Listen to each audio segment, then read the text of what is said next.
please take your seats. The event will begin in 5 minutes.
Hello, could everyone have a seat?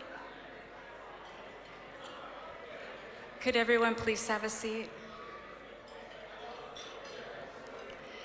Good evening, ladies and gentlemen. Welcome to the 2024 Gold and Silver Circle event. I'm Gina Santiago, a board member of the Rocky Mountain Southwest chapter of NATAS and fellow Silver Circle Society member inducted in 2019. Thank you.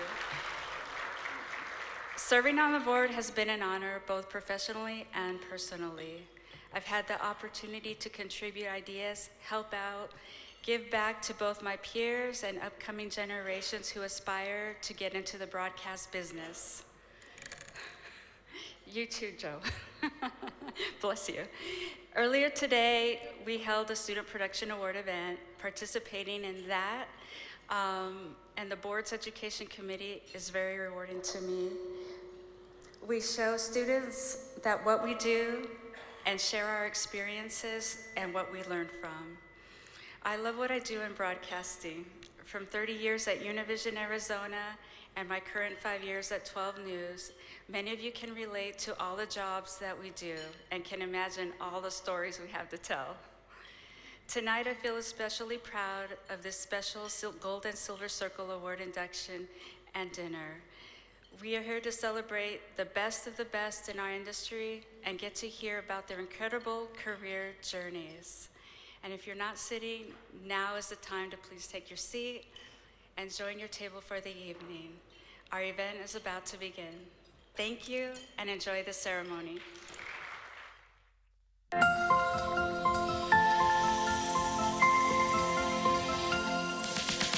I'm a broadcaster, so obviously when I go out on a shoot, I've got a whole crew with me.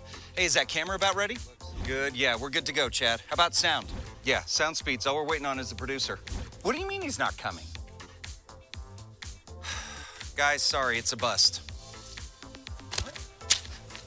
Oh, that's perfect. Oh, wait, so are we wrapped? I'm a broadcaster. That means I'm the most popular person in the building. Everybody loves me. Dios mío! What are you doing? I'm a broadcaster, so obviously that means I do my own makeup. Not too shabby. I'm a broadcaster. That means my skin is dry, broken out, and my hair, well, it's absolutely fried. Thanks for joining us. I'm a broadcaster, so obviously that means business on top, party on the bottom. Good show, everybody. I'm a broadcaster. That means I always have my lines perfectly memorized. One take. That's all I ever need. Take 3. 70,000 fans are headed here for the world's singest. Vielka Atherton joins us from the Sorry. I'm Sue Bredding with the... Sorry. My lips are frozen. I can't say my name. Okay. I'm a broadcaster, so I want to win as many of these winged beauties as I possibly can. Love you. And I'm a broadcaster. That means I also want one of these plaques, showing that I am inducted into the Gold or Silver Circle Society. Hey, Chad, the ceremony's about to begin. Come on over from Albuquerque. Okay, Sue. I'm on my way to Run. Phoenix. It's the run.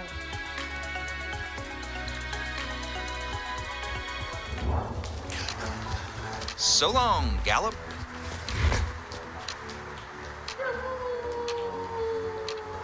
Hey there, Holbrook.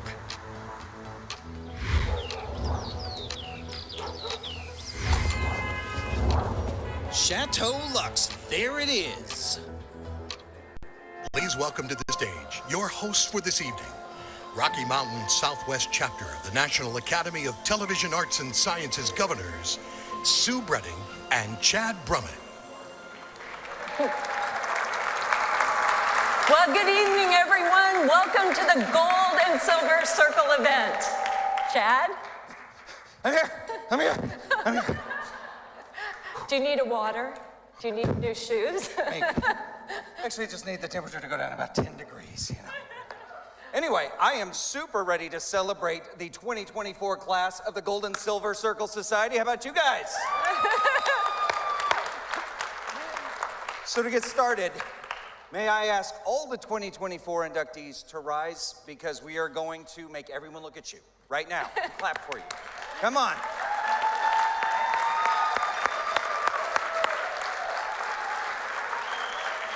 Let's start over here with Mr. David Getman. David Getman, ladies and gentlemen. Congratulations. Hello. And Corey McCloskey. This is your night. Hello. Welcome. Thanks, buddy. I thought I had the best hair in the building, but I guess not. You We'll got have the the hair honors. off. After you. All right. Joseph Ortiz. Hello. Welcome. Good evening to you. How are you? Nice to see you.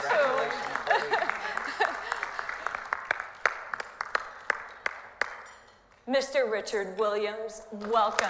We're so honored to have you here tonight. You brought your fan base with you. Good man. Yes. Jason Berry, welcome. Hi, Jason. Nice to see you. All right.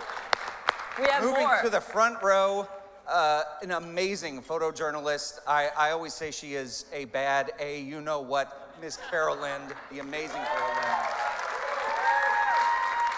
My dear friend Jessica Garate.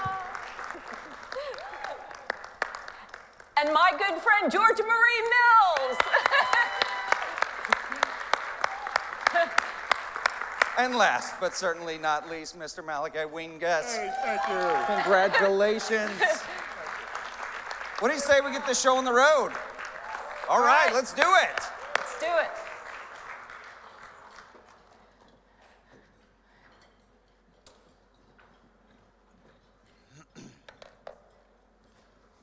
I didn't realize how long it takes to get up to the stage. This is a big room with a lot of wonderful people in it. Beautiful. Good evening and welcome to the 2024 Gold and Silver Circle Induction Ceremony and Dinner. Now, this whole evening is dedicated to our Gold and Silver Circle Society's members, both our current and our new inductees. We really hope you have a great evening tonight here at the beautiful Chateau Lux. And take a look at this plaque and this pen. This is what all of our inductees are getting tonight. And for everyone getting one of these, they show you are in a society of honor.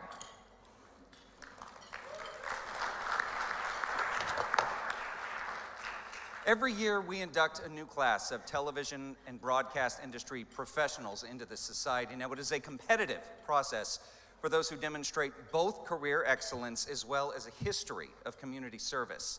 And we do have someone who deserves a huge welcome. He is the current member of both the Gold and Silver Circles of the Natus Rocky Mountain Southwest Chapter. Who is that, Sue? That is Dr. John Kraft. He is a professor emeritus at the Walter Cronkite School of Journalism, Mass Communications. He taught there for nearly 50 years. He has been a huge supporter of Natus for nearly as many years. He has served as chapter president and trustee to our national organization and the chair of the Gold and Silver Circle Society. Everyone, please welcome Dr. John Kraft.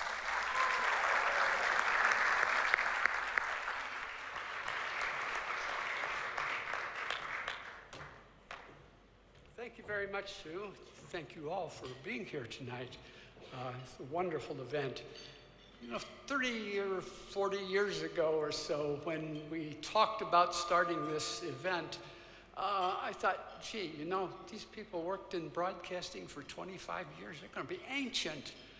And the farther along we get, the more I think, no, they're not so old after all. I don't know what's happening. The other day, one of our inductees tonight said, you know, we've been friends for nearly 40 years. And I guess that's true, but I really don't remember first meeting him in kindergarten. Two of my students are inductees tonight, and I'm so proud of them. Yeah. Actually, we, the committee, are so proud of all of the Gold and Silver Circle members and the inductees tonight in the class of 2024. And not only because they're outstanding members of our profession, because if they weren't, their bosses probably would have noticed that years ago, but they go out into the community and they help out in all sorts of ways in the community. And we think that's just wonderful.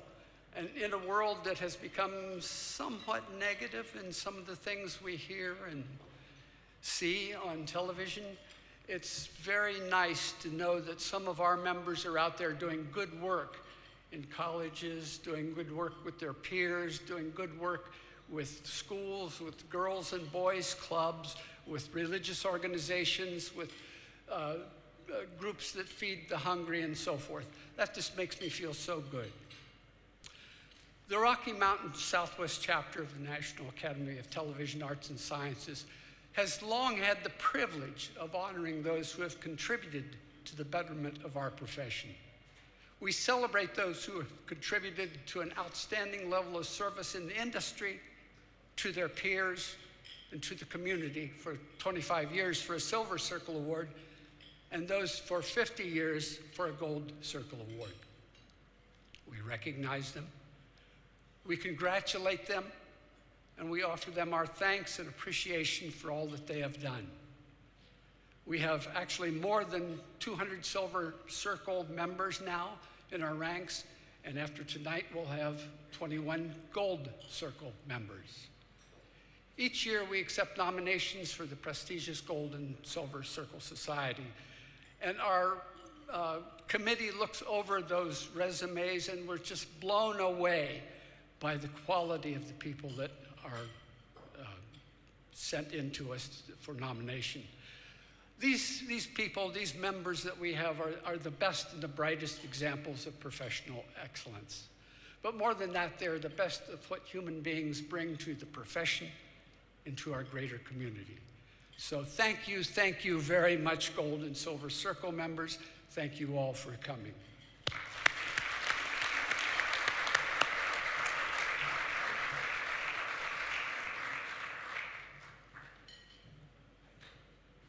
And now, we are ready to induct 7 new members into the Silver Circle first. First up is Jason Berry. With Arizona's family, Free TV and CBS 5. He is a 10-time Rocky Mountain Emmy Award winner, and he was named the Associated Press Reporter of the Year in Arizona in 2002. His favorite stories are the ones where he can make a difference in someone's life.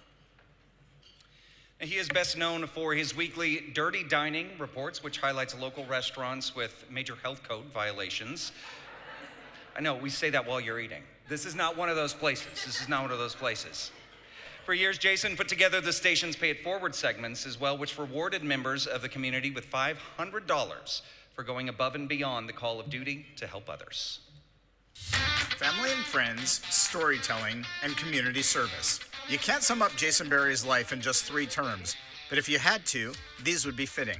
Well, this stretch of Tatum Boulevard... If I see Jason Berry on TV, I'm stopping what I'm doing to watch his story. He is such a talented and thoughtful writer. The storytelling, the level of storytelling is only something that somebody of his level of expertise and experience can deliver. Jason, I am lucky to have you as such a close friend. You are such a good guy. You totally deserve this honor. You are always kind and generous with your time with everybody within the newsroom, regardless of rank or age. He is an incredible journalist, but he also has a huge heart, and I honestly could not picture the Arizona's Family newsroom without him. I'm Jason Berry, and I'm standing outside the Dorothy Chandler Pavilion, awaiting the... It wasn't that long after hitting puberty that Jason Berry found his passion for storytelling. Fans, on the other hand, have been sitting up in the stands awaiting the arrival of their favorite stars. Florence school officials say they have... Jason started his career in Florence, South Carolina, but that doesn't mean they won't open lockers. and then moved on to Mobile, Alabama. Now, if we could turn the lights off, there you can see right there that we're standing in quite a bit of darkness. In 1997, he joined Channel 5 in Phoenix, which would eventually become Arizona's Family. Thanks for joining us, everyone. I'm Jason Berry. Every single person who took our unscientific taste test voted down the tap water. The survey was split, however, on our 2 bottled waters. Hey, Anthony, it's Jason Berry with Arizona's Family. How come you keep contacting female realtors and saying you want to rub their feet? Why do you do that? It was there that he really found his voice, as a general assignment and feature reporter, a fill-in anchor, and the host of the very popular Dirty Dining series. And then there's his stand-ups. They're always pretty hilarious. He could be climbing a jungle gym or holding something disgusting right up to the camera lens for his Dirty Dining reports. They always stand out and really grab your attention. Yufa's Thai kitchen had an employee handling dirty dishes, then clean dishes without washing up. A live cockroach near the cook line. It'll be quiet, you know, people are just kind of working, and then all of a sudden, you hear something like this. This corn was found in the dishwasher under some dirty rags. And we all turn our heads, and it's Jason filming his Dirty Dining. Jason's ability to creatively and effectively communicate with people has earned him 10 regional Emmy Awards and many other accolades, like the 2002 Associated Press Arizona Reporter of the Year. But more importantly, it has given him a platform to help the community raise money for something he cares deeply about. I met Jason in 2005. Lynette Veras is the founder of the Gray Matters Foundation, an organization that raises money for people with brain tumors. It was while Jason was out covering a story that the two met. What I didn't know was Jason's dad had just passed away from a brain tumor, and he wanted to give back to support the brain tumor cause. And that's exactly what he did. After losing his dad, Jason joined the Gray Matters Foundation board and has been a member for 15 years. Jason's ideas and support, along with his connection to the community, has been invaluable both for Gray Matters and the brain tumor cause. He's also spent more than a decade helping raise hundreds of thousands of dollars by hosting events for Art of the Brain at UCLA. In addition, he's been actively involved in the Arizona organization, Students Supporting Brain Tumor Research, for almost 2 decades. Hey Dad, congratulations on the Silver Circle Award. Anybody that knows Jason knows that he loves his job, but that he loves his family more. We're really proud of you, even though you made us dress in some fancy clothes or whatever. But good job. When people walk up to us and they say, "Oh, Jason Barry, you're one of the good ones," I could not agree more. You are the best one, and I'm so proud to be your wife. And we love you so much, and your parents would be absolutely beaming. Congratulations, we love you.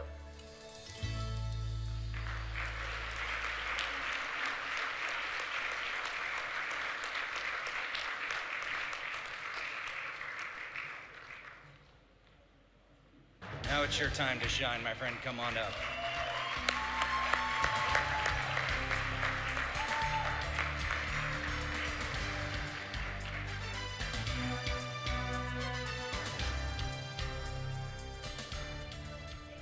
I would, yes.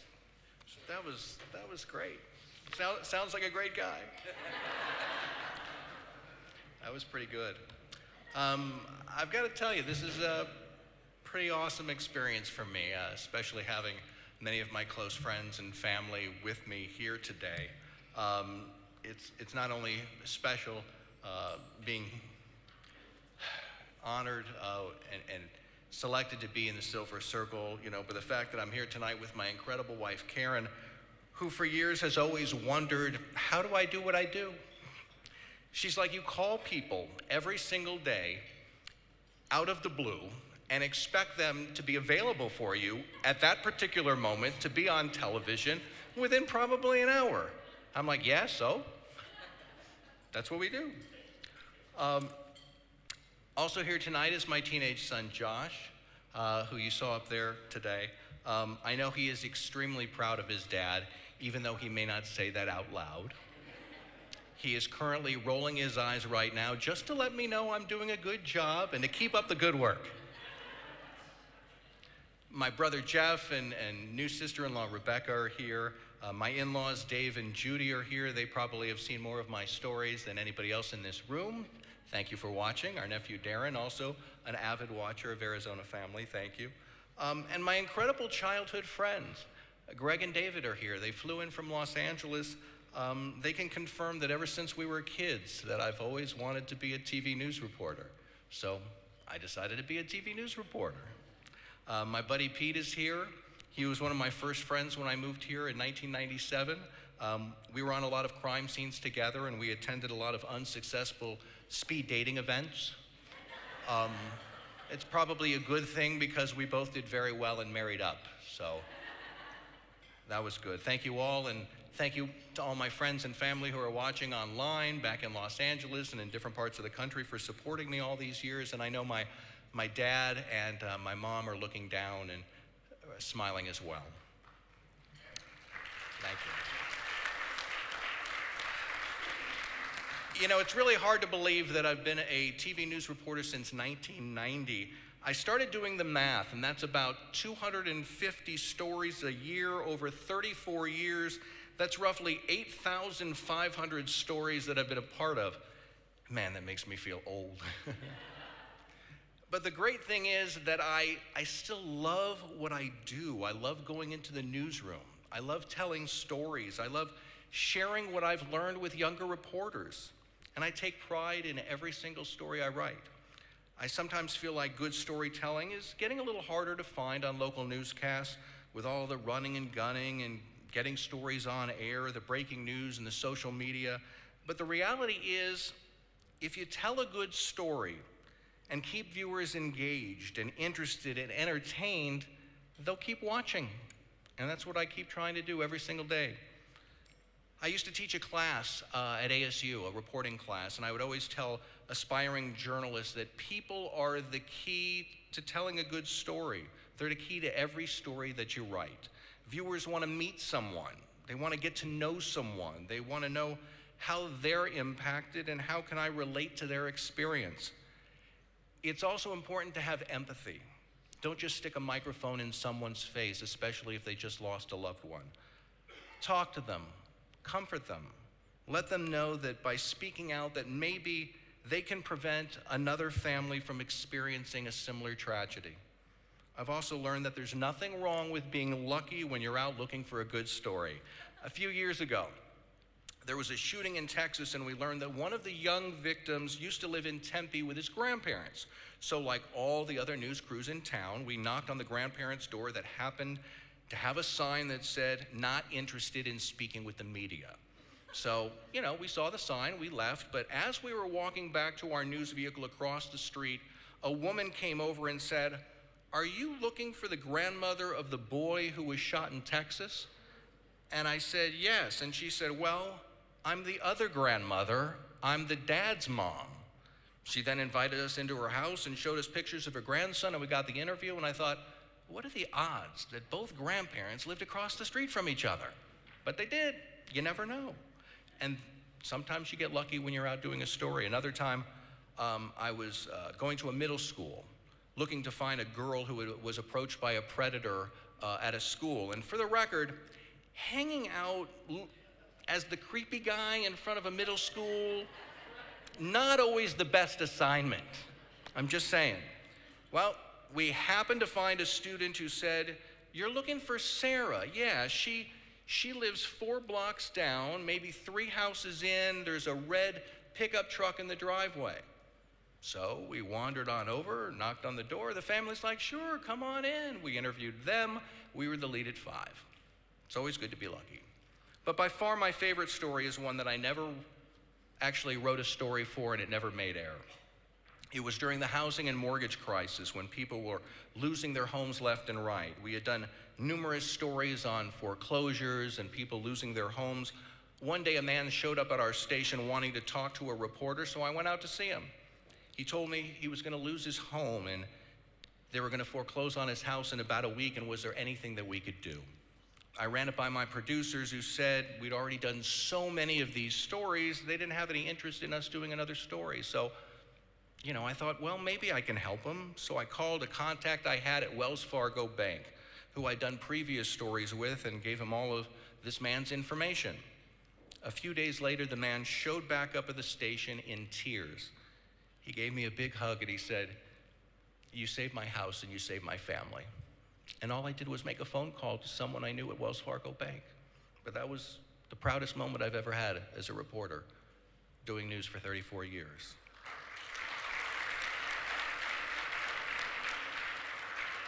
It's another reason I love doing what I do, because despite all the noise, all the cries of fake news, we can still make a difference and impact people's lives.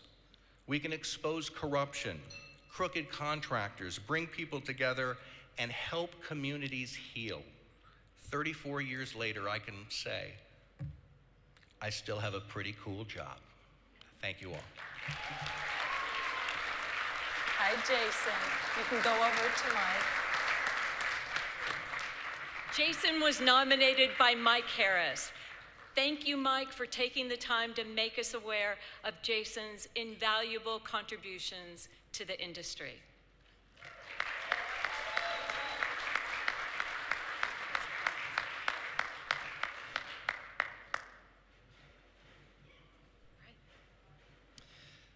All right, next up, I am very happy that I was able to nominate this person, Jessica Garate from KRQE News 13 in Albuquerque. She's been a news anchor and reporter for 25 years, and she has built her career on breaking major news stories. Now, she actually won her first award with us as a student at the University of Wyoming for her coverage of the tragic death of her fellow student, Matthew Shepard. And Jessica was named a 2021 Woman of Influence by Albuquerque's Business First magazine. She has won numerous awards from the Texas Associated Press, the Wyoming Association of Broadcasters, and the New Mexico Broadcasters Association. She has also participated in Big Brothers Big Sisters and the Kirky Cares programs, and has also served on the Boys and Girls Club board. Tenacious, passionate, and dedicated to the craft of journalism, KRQE News 13 evening anchor Jessica Garate has been a pillar in New Mexico for more than 2 decades. Her love for news started at an early age, where she listened along with her parents to public radio, watched the local news, and discussed politics. Her teachers and family knew she had a gift for media and encouraged her to pursue broadcasting from high school through college. She covered a lot of different types of stories, so she had a wide background in legislative. Bob Beck, who served as instructor, news director, mentor, and friend to Jessica, recalls her timeless commitment to getting the story right. In October of 1998, University of Wyoming student Matthew Shepard was brutally beaten and left to die. Jessica and her fellow students had the difficult task of reporting locally about the case. Their coverage of Shepard's murder led to her first regional Emmy. Jessica's commitment to uncovering corruption and holding the guilty accountable influenced her career well after college. She's covered a human rights group in Moscow, uncovered alleged corruption within 3 different gubernatorial administrations, and reported of malfeasance within local school districts. You can kind of tell when somebody has got the right stuff in the questions they ask and their energy level and their involvement with the issues in this new market that they've come to, and she was that way right from the start.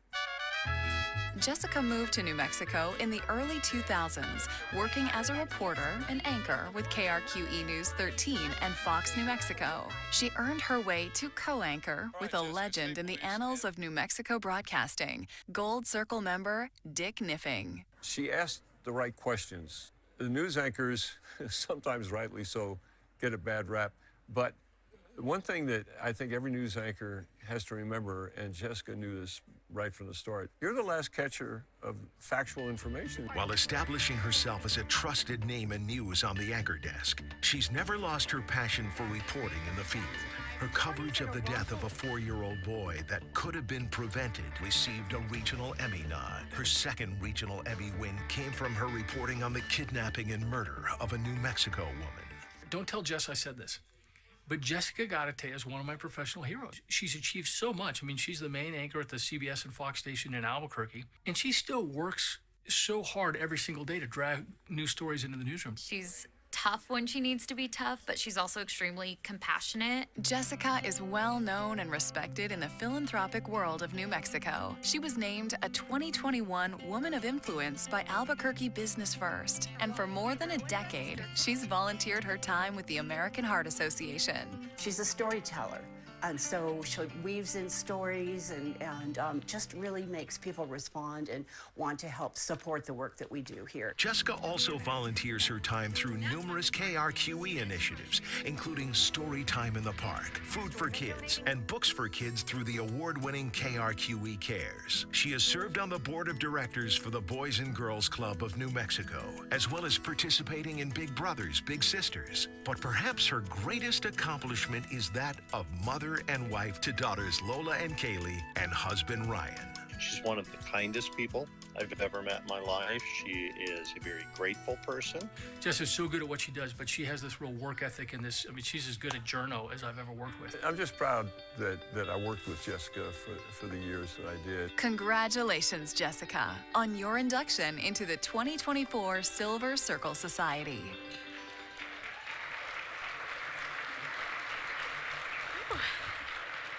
Oh man, 25 years of news, that is about 100 in stress years. Honestly, I've truly just loved walking into a newsroom every single day. As mentioned several times, I won my first Emmy at the University of Wyoming as a student while reporting on the tragic death of Matthew Shepard. When our professor, Bob Beck, wanted us to cover Matthew's death, national news was already swarming all over Laramie, and we all thought in our class, like, what could we possibly add? But he showed us there was so much more, especially in the ways the national news got it wrong. That lesson has stuck with me throughout my entire career. I went on to one of the smallest markets in the nation in Casper, Wyoming, as a weekend anchor, reporter, and quite possibly the worst weather person you have ever watched. I worked 14-hour days, and I remember in those one night in those early days calling my dad. I was just in tears, telling him I was basically making $2 an hour with all the hours I was putting in. He basically told me to suck it up, that you're gaining experience. He's reminded me of that conversation every single time I've moved up in my career.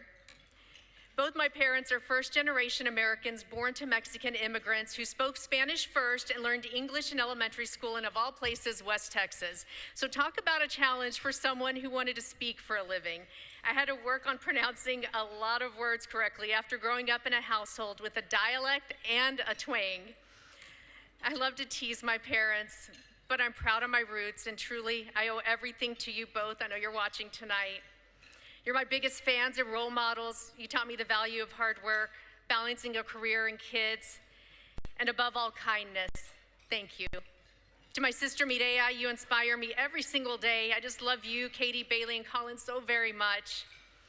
To my fellow journalists out there, those working weekends, missing holidays with their families, eating at your desk, working 12-plus-hour days at breaking news, using all your free time chasing down stories and making calls, fighting for public records, and getting doors slammed in your face. You know how tough this job can be, but you also know how much it matters. In a world of biased national news and social media spin, local journalism is more important than ever. Unfortunately, I've been working on another heartbreaking child abuse and death case, and for the first time in my career, a small sheriff's department in southern New Mexico gave me full access to records showing how many times the state could have intervened and saved that little girl's life. Since my story aired, a gag order was issued on those records, but I've shared those records with the Attorney General and with legal teams to ensure action. Without this, the tragedy could have been quietly covered up. This is why I'm so passionate about what I do. Those kids deserve better, and our governments deserve to be held accountable. Growing up, I spent a lot of time watching the news with my dad. He was a true news junkie. And one thing always stood out to me, I never really saw Hispanic women anchors in my markets. It's been a long, tough road, but I'm incredibly proud to be a part of that change today. The industry can be especially hard on women. We're often judged more harshly than men for our hair, clothes, weight, age, makeup. And like so many working moms, I've struggled with that constant tug of mom guilt, wanting to excel in my career without missing a single moment with my kids. Through it all, I've been very fortunate to have amazing women and men who lifted me and inspired me. I don't want to miss anyone tonight, but you all know who you are, and thank you for watching tonight. Natalia Derviani, you lent me a blazer for my first time anchoring. I was broke, but you had my back. You had my back then, and ever since then, I love you. Thank you for being here. When I arrived at KRQE, I knew it'd be home. I've stayed going on 21 years because this station does news the way it should be done. To our talented newsroom, I have so much fun digging up stories and crafting newscasts with all of you. To the late Bill Anderson, our general manager. He just passed recently. I'm here because of him. Bill trusted me with our news, and that trust was one of the greatest honors of my career. When New Mexico made history by electing its first female Hispanic governor, I was there, frustrated with this terrible media setup. You should have seen it. My photographer and I were for sure, we're gonna run out of cable. We were so far from our live truck, and we had to run so much cable, it took forever to set up. Little did I know that person responsible for that setup would become the love of my life. Ryan, I am the luckiest woman in the world to have your love, and despite your own demanding jobs, you still find time to cook dinner and help with homework so I can chase my dreams. Thank you for being my biggest champion. I'm so proud of you, and I love you so very much, my handsome, brilliant, and just fascinating husband. Finally, to my daughters, Lola and Kaylee, you make my world go round. Forgive me if I mispractice now and then, but know that everything I do is for you. If I could go back and tell that younger reporter in all those videos a couple of things, it said all those sacrifices would definitely be worth it. I just wanted to tell people's stories, and to be honest, I may owe some of my early subjects an apology because I was terrible starting out, but I tried my best, and I just had to start somewhere. I'd also tell her it'd be the greatest journey, and I wouldn't change a thing. Thank you, everyone. Thank you so much for this huge honor.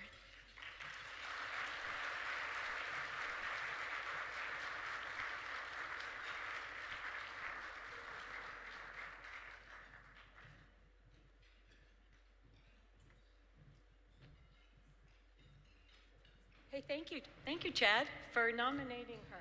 Oh, it was my pleasure. My pleasure. She is a rock star in our newsroom. Next up is Corey McCloskey. Corey was a familiar face in Arizona as the energetic weather guy for Fox 10 in Phoenix, where he crisscrossed the valley in search of on-air adventures. He spent 20 years answering a 2:50 a.m. wake-up call on Fox 10's AZAM, but he now perpetrates his on-air hijinks on the evening shift. But did you know that before getting into the weather business back in 1989, Corey actually made his living, and I'm very impressed by this, in the theater. I'm a theater guy myself, love that. He also did it on TV as well as a model, which is explaining the beautiful hair. Got it, now I know. Oh, I'm not done yet. He has served countless Phoenix area charities, events spanning over many years as an MC. You know I love the tuba. It's one of my favorite instruments. Listen to this. He's never been shy to take the stage or grab the mic. Oh, there it is. Oh, there it is. Victory! Corey McCloskey, the pride of Millersburg, Pennsylvania, grew up happy under the loving care of high school teacher Bob and homemaker Susan. Siblings Paige, Jill, and Joel always kept the laughter coming and still do to this day. With his semi-good looks and a vigorous personality, he was destined for the spotlight. Whether fronting his high school band Astrofire while rocking his signature all-white ensemble, or roaming the stage in musicals from Hello Dolly to Oklahoma. His stellar academic career also blossomed. 6 colleges, 13 years, 1 degree. The 1980s brought on a blizzard of activity as Madison Avenue demanded to see Corey in all the decade's most embarrassing fashions. Take a look. I'm resigning my job as chief meteorologist. You're not a meteorologist. Whatever. He found his natural stage in television when he moved to the Gem City as a production assistant at NBC affiliate WGEM in Quincy, Illinois. His news director, recognizing moxie when he sees it, If you've got bad credit, if you've got no credit, if you've been convicted of a felony, in fact, if you're watching me from jail right now, we can set you up in a car like this by the day you're sprung. moved him into the Maine weatherman job, and he quickly became a tri-state favorite. Car wash, yeah. Come on, y'all, and sing it with me. Car wash. After a dozen years in Quincy, he decided to take his talents to the desert Southwest, where KSAZ, the Fox station in Phoenix, plugged him in and let him fly. There's only one Corey McCloskey. Welcome to the main event. You know what I heard is for lunch? What? Macaroni and squirrel. That's what we're talking about. Oh, Mom! I like grew up watching you. Oh, we're growing up together. Who do we love? When his weather graphics went haywire, he went viral. Wow, 750 degrees in Gila Bend right now, and 1,270 in Ahwatukee. I'm not authorized to evacuate Ahwatukee, but this temperature seems pretty high. And frankly, Wickenburg is a total loss. I think steel boils at about this temperature, so... That clip, viewed over 45 million times, was television gold. 3, 2, 1, hit it! Secret Asian man. Secret Asian man. Viewers never knew who was going to show up. Captain America, Robin Hood, or many other characters. Corey's philanthropy work aligns with his natural abilities. He's emceed hundreds of events and has sung the national anthem many times for the D-backs and the Suns. The bombs bursting in air. Theater was always his second love, and he shares it with his first love. Because your kiss is on my list. Because your kiss is Corey and Mary Jane have celebrated 39 years together and are blessed with 3 terrific daughters, 1 wonderful son-in-law, and 2 hilarious granddaughters.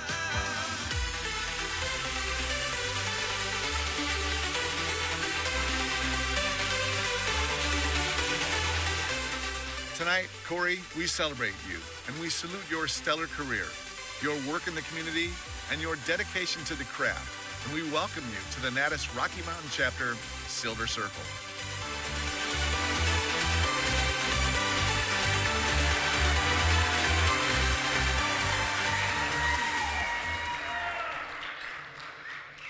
Wow. Well, that was the first time I've seen that video.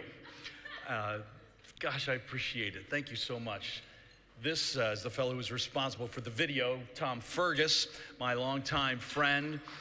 Yeah, that booing it's not inappropriate. Tom is in the Silver Circle. I didn't realize it was diminished in that way. But I'm so pleased to be here, and this is a super night for me. I suppose, like all of us, or many of us in the news business, I don't know if there's a more ephemeral occupation than that, because the next day, who remembers what you did the day before? There's nothing older than of previous newscasts. So I sometimes wonder, what do we leave behind when we're in the news business or the weather business or whatever I do? After watching that video, I now realize why when our daughters were young and people would say, well, what does your daddy do? They just say, we don't know. No idea. But I suppose the things that have moved me over the years, in the business that is, would be, and we've all had it, you're at the grocery store or the mall or a ball game or whatever, and someone says, my mom, she's 91, and she loves watching You in the Morning. Or, you made my dad's final years so happy. He loved watching, whatever it is. Those kinds of things are they're just precious. And I think of my grandfather, my late grandfather, and my brother, both engineers with patents, real people, real men, who build things and make things. And then I have 2 wonderful sisters, Jill and Paige, and my father, all teachers who have touched thousands and thousands of lives, and they're leaving behind a legacy that will stretch out for many generations. And I sometimes wonder, well, what does that mean for me? But those moments are what really please me and make me happy to get into work. So I do want to thank several people. First of all, of course, I have lots of friends and relatives here tonight. My beautiful wife, Mary Jane, is here tonight. She's seen it all. She's perfected the art of walking on when that selfie comes, because as many of you know, many folks want to have a photo with you. Mary Jane just gets her hand in her pocket and just keeps on going. She doesn't want to stick around to take the picture or be in the picture, but she knows I'll be there in a moment. But boy, 4 out of the 5 good ideas I've ever had in my life have been hers. So, honey, thank you so much for all of your support. And one of our daughters, Haley's here with her husband, Christian. She's the oldest of the 3 daughters, and she gave us the 2 granddaughters. Why should I have any radio-controlled toys? All girls. But I wouldn't know what to do with a boy. So we're so pleased. Haley, we love you. And I know that our daughter Madeline and daughter Lydia are watching from Pennsylvania and California online tonight. So girls, thanks so much. And we got some San Diego relatives, my sister-in-law Susan, and my niece Jenny, and my nephew Jason. Jason, would you stand up, please? I make him call me uncle.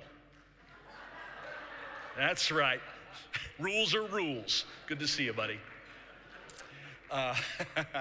And I don't know if I've missed anything. My friend Barbara and Martha at the back table there as well. Thanks for coming. And I really appreciate the support. And I do want to thank as well, and all of you who are on the air know what it's like to have somebody in your ear constantly. It's never ending.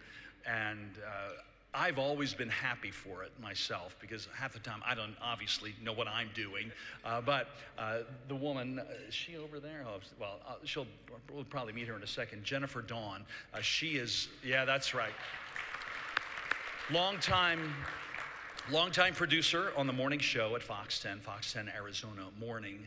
And she's 3 people in one body. If you know Jennifer, I've always said, if the Lord himself needed a personal assistant, that's who he would call.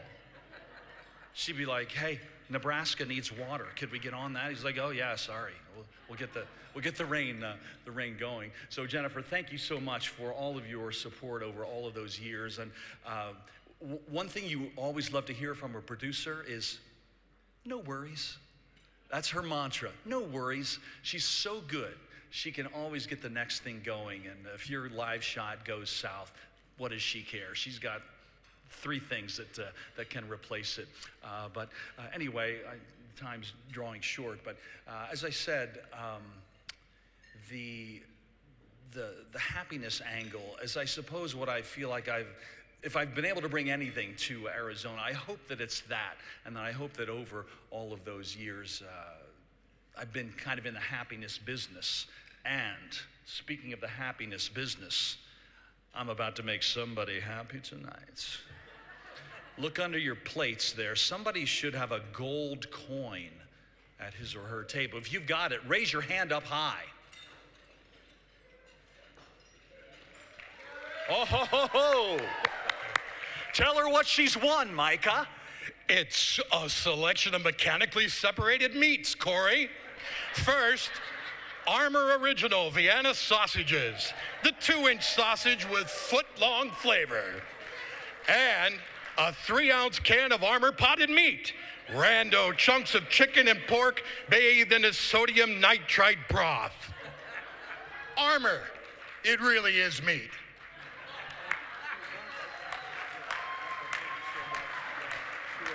Thank you all so much. Really appreciate it. Good night.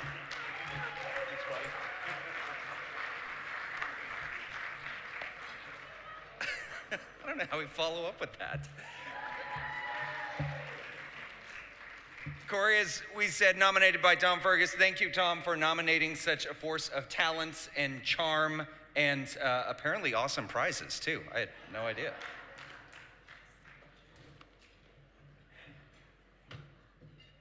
Okay, and the fun continues. We are thrilled to have a broadcast engineer among our 2024 recipients. George Marie Mills may have started her career working as a reporter and a producer for KTAR Radio, but that was just the start. For almost 3.5 decades, she worked in the AZ Family 3 TV engineering department, including serving time as a crew chief and a union officer. George Marie started working on Good Morning Arizona from its inception. She made sure that newscasters were taken care of behind the scenes, and her work surely contributed to many Emmy-winning broadcasts. She was also a Girl Scout leader for many years and has been involved with the Daughters of American Revolution and Job's Daughters service groups. George Marie Mills graduated from ASU's journalism school in 1980, taking a job in radio at KTAR 620 AM before quickly transitioning to television. In May of 1981, she joined Arizona's Family 3 TV, a place where she would work for the next 34 years on the production and engineering side of the broadcast. She really was a trailblazer, and in terms of women working in her particular department, I mean, there just were not a lot of women working in production and engineering at that time when she first got started in the business. There weren't a lot of women in her position. But I feel like she was so respectful and so strong and so good at what she did that you didn't see gender with her. We would throw her a lot of curves, shall we say, and she would deal with them quite well. She did it with such ease. She made everything she did look so simple, and she did it with a smile on her face. George Marie put the master in master control, excelling at every position on the technical side of the building. She eventually worked her way up to crew chief and twice served as the president of the union that represented broadcast technicians and engineers at KTVK. And she did it all with a smile and a catchphrase to always keep things light. I mean, we are here early in the mornings, and a lot of people are, you know, we're kind of walking zombies, and she is just full of life all the time, always comes in with a big, bold smile and a loud something to say, you know, bonjour. She literally would burst into the studio and go, bonjour. The bonjours, part of a devilish sense of humor and a persona that was truly larger than life. So George Marie's like, what, 5 feet tall? I'm short. She might be shorter than me. She's this little petite thing, but boy, is she the biggest personality ever. She is a very big personality. She was a boss lady before boss lady became a thing. And what she might have lacked in stature, George Marie more than made up for it with her talents and technical know-how. George Marie helped produce parades, fireworks shows, even football games, running cables, running audio boards and cameras, and even running around with big-name guests. There were people behind the cameras, there were floor directors, and that's what George Marie usually did. She was either one of our floor directors, running our camera. Whatever she did, you always heard her. You always knew she was in the studio because of that loud, boisterous, happy, joyful personality. She was an integral part of what made Channel 3 successful, an integral part of what made Good Morning Arizona successful. She cared about what we did. She expected things to be done right. And quite honestly, she was as much a part of the on-air crew as the on-air people were. If the anchors and reporters are the face of the television station, then it's George Marie who just may be the heart. I loved every day working with you. You brought so much fun, so much energy to work. It really never felt like work. So congratulations. So happy to celebrate you and all that you've contributed to the business. George Marie, I can't imagine anyone who's more deserving of this award. You're amazing. Thank you for everything you've done in the industry. What a career, what a life that you have led, what an example you've left, a legacy you've left for all of us. Congratulations to you, well deserved. Congratulations. I'm thrilled that you are now in the circle. You deserve this. We love you. We miss you. Congrats.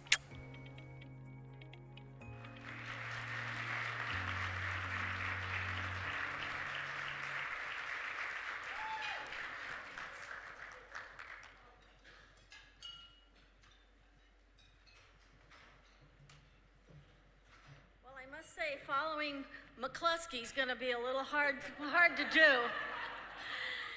I want to thank the Academy of National Arts and Sciences for nominating me for this very special award. It means a lot. And I feel like I'm accepting it for all the engineers in the industry. Without the engineers, the broadcast wouldn't happen. And broadcasting is truly a team sport. Everybody involved in the broadcast is important. And as an engineer and the rest of the engineers I worked with, everybody felt that we had a social and moral responsibility to get the news on every day and to get it right. Thank you, Olivia, for nominating me. Olivia's fantastic. This woman can do anything. I always said she could sell ice to Eskimos. And I want to thank Dr. Kraft. I was one of his students in the 1980s. Actually, I graduated in 80, so it was in the late 70s. Okay, and he was fantastic. I took 2 classes from him, and he was wonderful. I started out at KTAR News Radio. I lowered my voice, and I did news reporting and producing, and I worked with Frank Camacho, Jack Penland, Al Macias. We talk about John Roller. We talk about we should have a KTAR News Radio alumni club. And then I moved on to Channel 3, and when I was a little girl, I remember watching my dad watch the 1969 moonwalk on TV. And he was born in 1914. He was so amazed at that broadcast. And I knew then that I wanted to be in broadcasting. And when I started at engineering, there were no other women in the department. They would joke, take the broad out of broadcasting. And you know, I just worked really hard. I didn't care. I loved it. I worked really hard. If a cable needed to be picked up, I picked it up. If something needed to be dragged along, we did all kinds, besides the news, we did all kinds of production.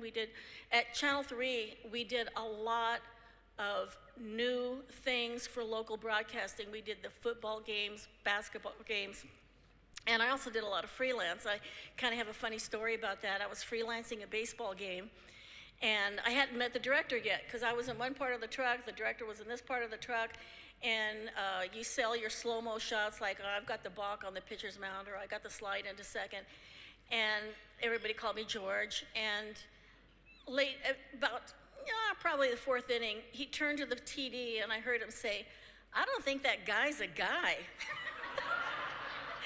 And the TD goes, yeah, she's not a guy. And you know, they just assumed. It was really quite funny. But I was out running audio during 911, and I remember that day. We were all doing Good Morning Arizona. We were doing the show, and all of a sudden we see this crash starting to happen, the small one first, and then the second one. And we worked so hard on that broadcast, and I think that broadcast might have gotten an Emmy for either the producer or the director. And I'm accepting this award for all the engineers that worked on that broadcast too, and all the engineers that work in our industry. It's been phenomenal. I'm kind of old in the industry now. How old am I? I'm so old. When we started, there was no satellites. I'm so old, when we started, we had art cards for the newscast. Yeah, I could go on forever. But the wonderful thing about broadcasting, whether you're in the technical department or if you're a journalist or if you're a producer, is it is constantly changing. Technology is constantly changing. And we all have to work together to keep learning the new techniques and the new ways to reach our audience. And that keeps it fresh and exciting. And I don't think anybody here ever went to work bored or thought, this is getting old, because every day's fresh. And even though Corey said, you know, your newscast yesterday is old, yes, but we keep working to keep everything fresh every day, and it's a commitment. I also would like to say before I finish, I'm grateful for my daughter, Nicole. So for many years, I was a single mom working. I had to be at work at 4:30 in the morning, and I literally had to hire the high school kid down the street to come over and sleep on the couch and get her ready for school. And Nicole, as a baby, I took her to work with me, and I had her on a swing in master control. And she would swing along, and I would do my job, and the guys were just mortified. I mean, they couldn't believe this. But that's what I had to do, so that's what I did. And she turned out pretty good. And I don't know what else to say. Oh, I do want to say one more thing. What a shot, what a burger. And that's for Al McCoy.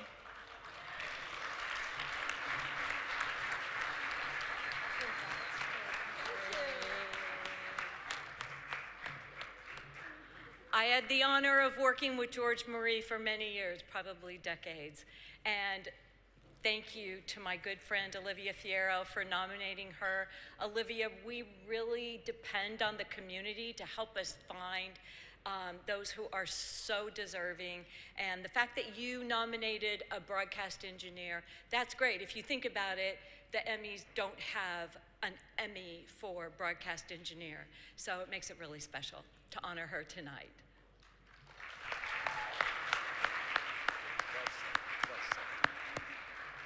All right, we would like to take a moment now to welcome all the returning Gold and Silver Circle members. Those of you that are here, we are so pleased that you could join us this evening to celebrate the induction of the newest members into our circles of outstanding broadcasting professionals. And as current members of the Gold and Silver Circles, we recognize and we celebrate your commitment to the broadcasting profession. Please take a look.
Will all of the inductees, the past inductees, please stand?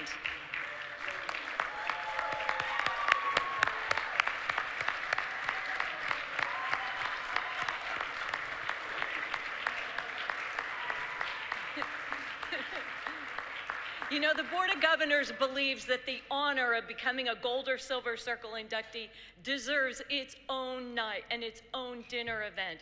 Each year we have seen this event grow substantially. If you remember, it used to be part of the Emmy Gala, and we broke it away a few years ago, and we are just so glad that you could be here. Having you here to join us in support of this new class of inductees, it is just awesome.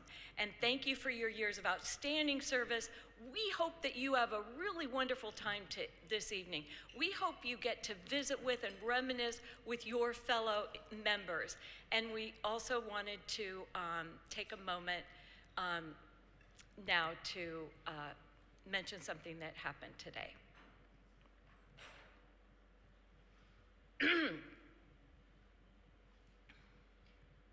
The Phoenix Suns Ring of Honor member and legendary play-by-play announcer, Al McCoy, passed away today. He served 51 seasons as the voice of the Suns. He was honored 2 years ago on this very stage when he became a Gold Circle inductee. Let's take a moment to just have silence for Al McCoy.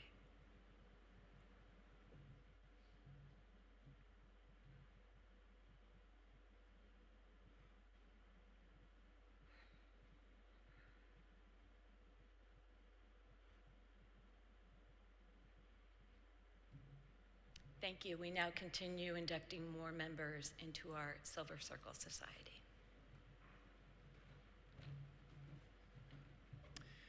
Joseph Ortiz. He has served on the Board of Governors for the Rocky Mountain Southwest chapter of NATIS continuously for 35 years. He currently co-chairs the board's Student Awards Committee. He's also the media spokesperson for the Tolleson Union High School District, handling media relations, social media, crisis communications, public relations, and marketing.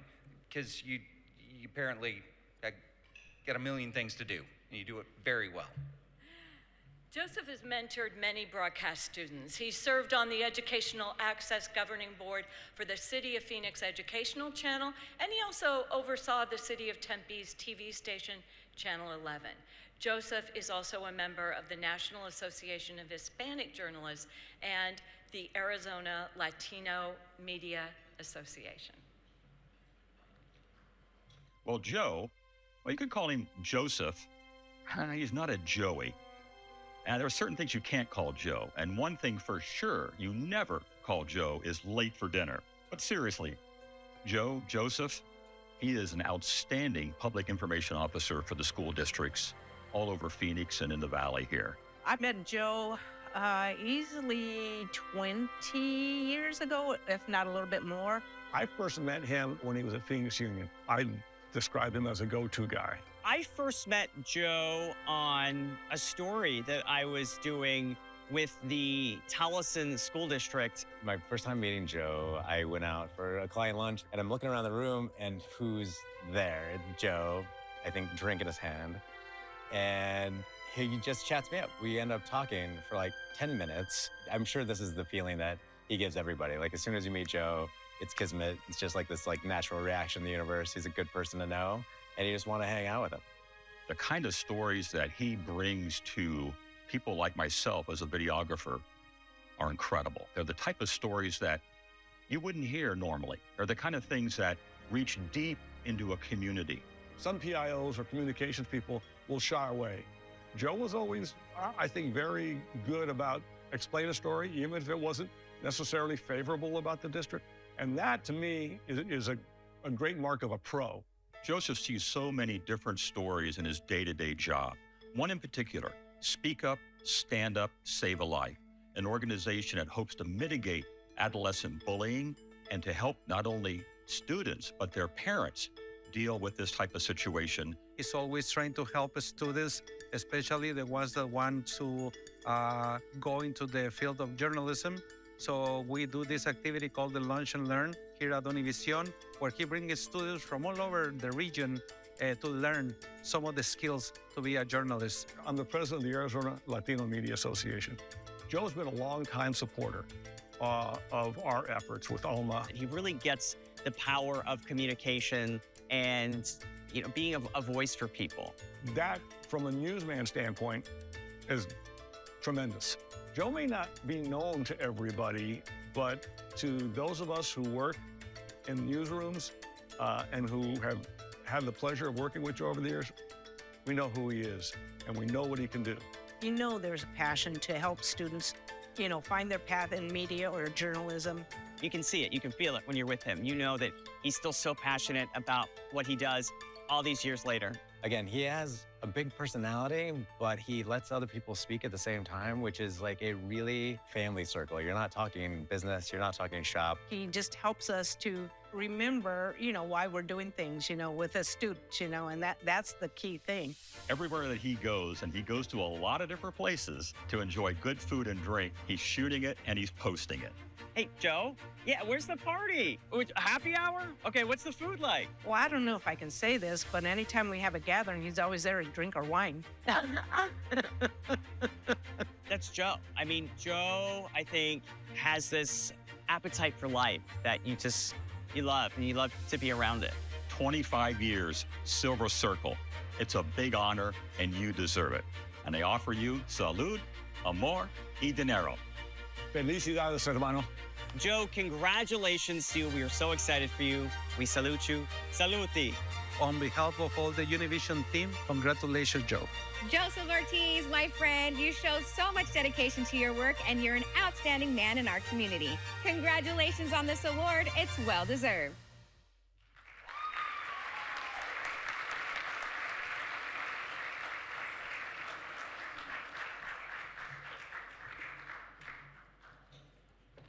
Thank you. Of course, the one thing I noticed that was how many times I wore the same suit. I should have thought about that ahead of time.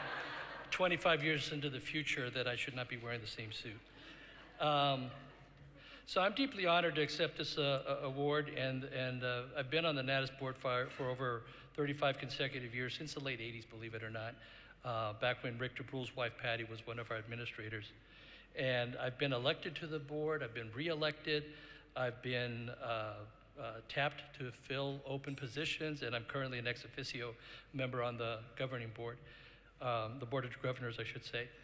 So I'm an ASU Cronkite grad, made it the second year that the college was named so I got in under the wire when the college was still on the Tempe main campus.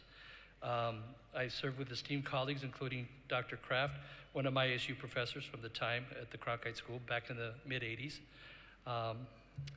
My degrees in broadcasting with an emphasis in video production and a minor in English from the Cronkite School. I grew up in Tempe. I grew up about a mile west of ASU and Mill Avenue. So all of my education from kindergarten to ASU took place within a 1.5 mile radius of where I grew up. So it was a kind of special place to be growing up in Tempe. I'd like to thank my family for being here to support me tonight. I'd like to thank my brother Andrew, my sister-in-law Deborah, who, by the way, was also a broadcast major at University of Central Oklahoma, and then also my niece Alexandra, who are here to support me today. My dad's up in age, so he's not able to be here, but he knows what's going on, and I can't wait to share my award with him tomorrow. Actually, I can't wait to wear that around my neck on Monday to the office. Put a little Flava Flav thing going on. My mom is no longer with us, but I know that she is especially proud of me tonight as well. As a PIO, doing media relations for the majority of my career, I manage about 20 to 25 television stories a year. And when you multiply that, all the years that I've been doing this, that's quite a few stories that have made it onto the air. And I'd like to think that I've had a say-so or a hand in some of the news stories that the public here in the Phoenix area have had a chance to watch. So some of them are stories that you guys pitch to me, and we make it work, and sometimes there's stories that I pitch to you, and then sometimes, unfortunately, in education, there's the stories that just happen, and those are usually not the good ones, but we work with them. We work with all of them.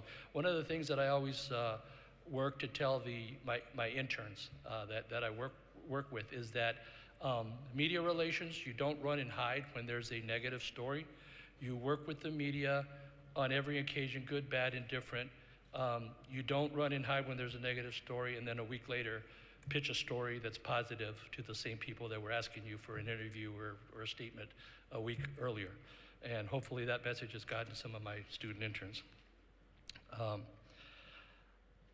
So over the course of my career, if I've helped you get a story on the air, you're welcome.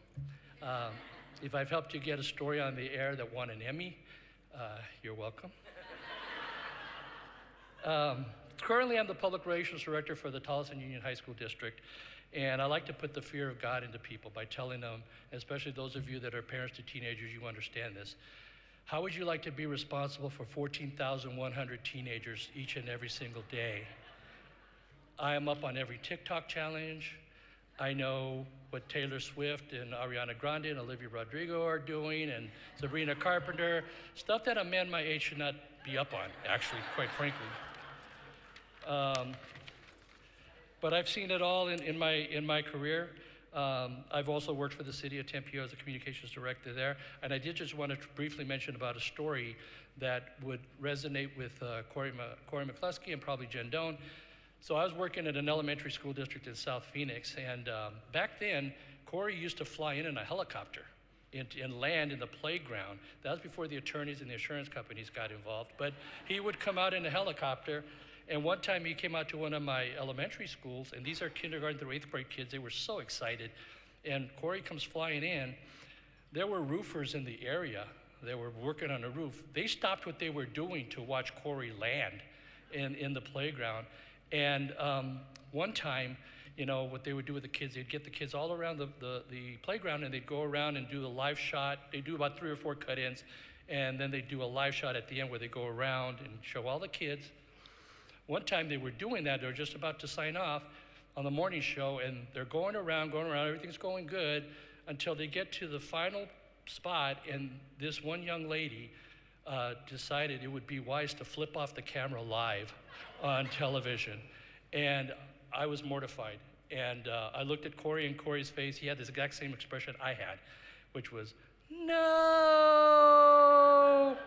I got back to the office, Jen Doan called me, she goes, Joe, did you know that one? Yes, I do know that. I'm so sorry, I apologize. Please come to one of my schools in the future. And then I started fielding the phone calls from the community. What do you guys, you know, what kind of kids are you raising there in South Phoenix? What are you teaching those kids? And I felt like calling back and say, well, you know what, sir, we teach a flipping off the camera live class in our district. That was that young lady's final exam, and I think she passed.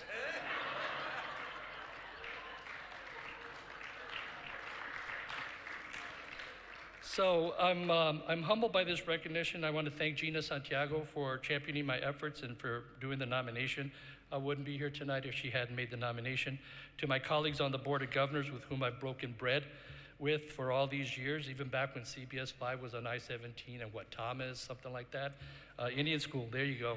The Hungry Hunter was right there, do you remember that? Of course, I'm foodie, talking about food. This is such an incredible honor for me, and I can't tell you how much this means to me, and I can't tell you how you guys have made me feel tonight, so I appreciate it. Thank you so much.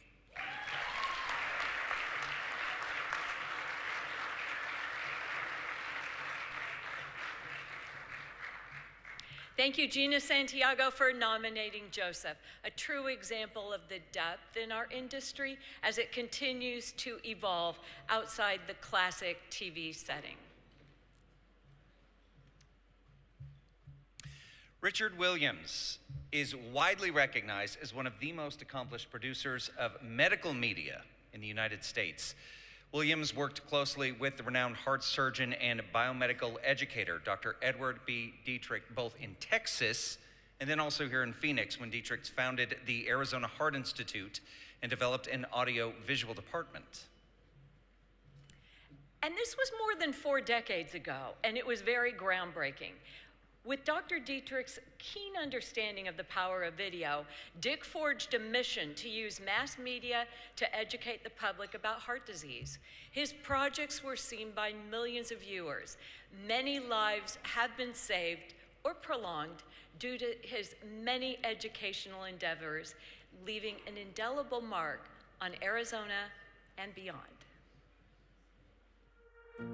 A legend is someone who pioneers, transforms, sets a new bar. There it is. America's #1 killer right there before your eyes. 1971, the year when a 35-year-old heart surgeon, Dr. Ted Dietrich, left the Mecca of medicine, Houston, Texas, for the sleepy Arizona town of Phoenix and took the medical world by storm. His first employee, the cinematographer, who would go on to lead the field's premier medical communications department. Dick Williams, Dietrich's lead minister of communications, set forth with a singular mission: to educate the masses about the world's leading cause of death, to treat, to prevent, to educate. Dick hired a collection of artists. It would become Video Art Studios, or VAS Communications, as it is known today. At the time, believe it or not, educating the general public did not exist in medicine. Over time, they helped usher in a new era of education and set a new standard. The media innovations came early, award-winning surgical films, followed by transitions from celluloid to magnetic to digital. The VAS list of first under Williams is remarkable. First use of microwave technology to transmit live operations for training doctors and nurses. First international transmission of a live open heart surgery broadcast worldwide on PBS in the US and the BBC in the UK. A cardiovascular screening of Johnny Carson on the NBC Tonight Show. The first book and subsequent live transmission of a nationwide heart screening called The Heart Test that broadcast on the ABC News Magazine 2020. The first multi-projector media presentation roadshow called A Celebration of the Heart. The first clay animated film and PSA campaign aimed to teach children about heart disease. The first documentary filmed in China featuring endoluminal training of Asian physicians. The first documentary and book to address women and heart disease. Live operation broadcasts from Italy, France, Germany, Greece, China, and South America, to name a few. Weekly television appearances, commercials, and print ad campaigns that both educated the public and established the recognized and respected Arizona Heart Institute brand. Tonight, we celebrate this innovation in education. And we celebrate Dietrich's trusted creative genius, the wingman who took the visionary mission and presented it to the world. Ladies and gentlemen, Richard Dick Williams.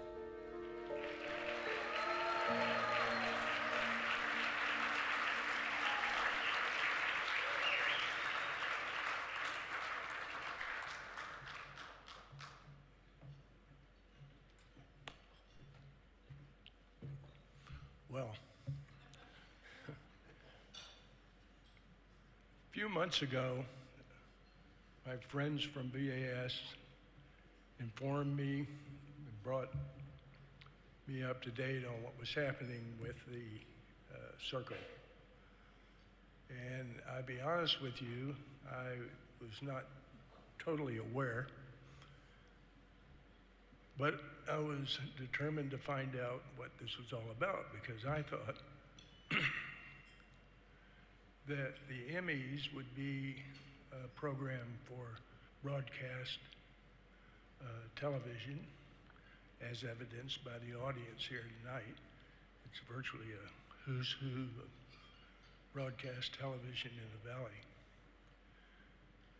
But I was assured that it was not an award, and so I did a little research and found that the circle, the gold, and the silver is actually an honorary society. Now, an honorary society takes on a different context. So, I'd learned early in my career that the person does not seek the honor seeks the person. And with that in mind, I certainly understood more and understood where we are with this presentation tonight. And it is an honor. Now, I further learned that one of the features of the Circle and its organization is to emphasize training in facilities and internships. And VAS and Arizona Heart Institute is certainly not a stranger to that philosophy. In fact, our first internships at the Arizona Heart was offered in the early 70s, and we followed that with a video internship when we broke into the video world. So the fact that we have compatible philosophies with internships that I know you value and we value, I thought it would be fitting to this group to actually celebrate and recognize something that we hold dear to our hearts. This gentleman standing on the podium is Robert Christopher Woolley. I refer to him as Young Bob Woolley. But young Bob Woolley was a student in 1984 at NAU University, and he became our first intern for video at the Arizona Heart Institute. Now, the interesting point is we can be happy about that, but today, he stands as the sole owner of VAS Communication.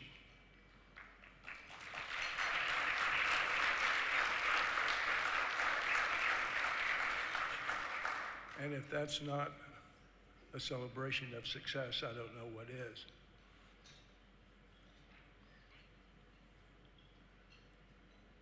Now I'd like to actually recognize my family, which I don't think I've ever done from the podium. But I'm honored to have them here with me tonight. My wife, my children, their spouses, grandchildren. And I appreciate their presence, and I love them for it. And I thank you for the honor, and I'll look forward to giving back to you in whatever form I can. Thank you.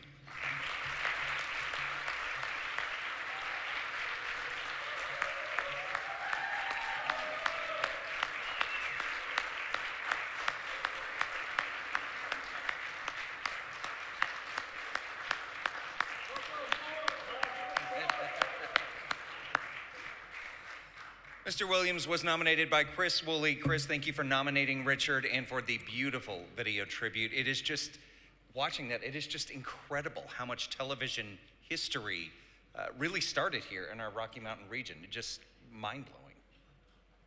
And Dr. Dietrich was very generous in doing media interviews. I remember he was always available when we called and needed something. So we really appreciate that as journalists as well. Next up, David Yetman is a distinguished outreach faculty and research social scientist at the Southwest Center of the University of Arizona, where he has worked since 1992, specializing in peoples and ecology of Northwest Mexico and the Southwestern United States. He is the author of numerous books and articles about the Sonoran Desert. Yetman was the host for 10 years of the PBS series The Desert Speaks and is now host and co-producer of the PBS Travel Adventure series. I think this has got to be one of the coolest jobs in the world. In the Americas with David Yetman. He is a frequent lecturer on the history and ecology of Northwest Mexico and geography and American culture.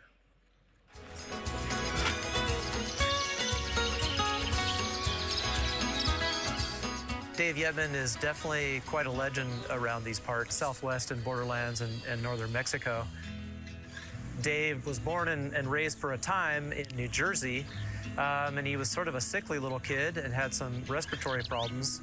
And he would look at maps of National Geographic, kind of daydream about traveling and adventure around the world. I think ultimately his dad decided, for the sake of Dave's health, to move them to Duncan, Arizona.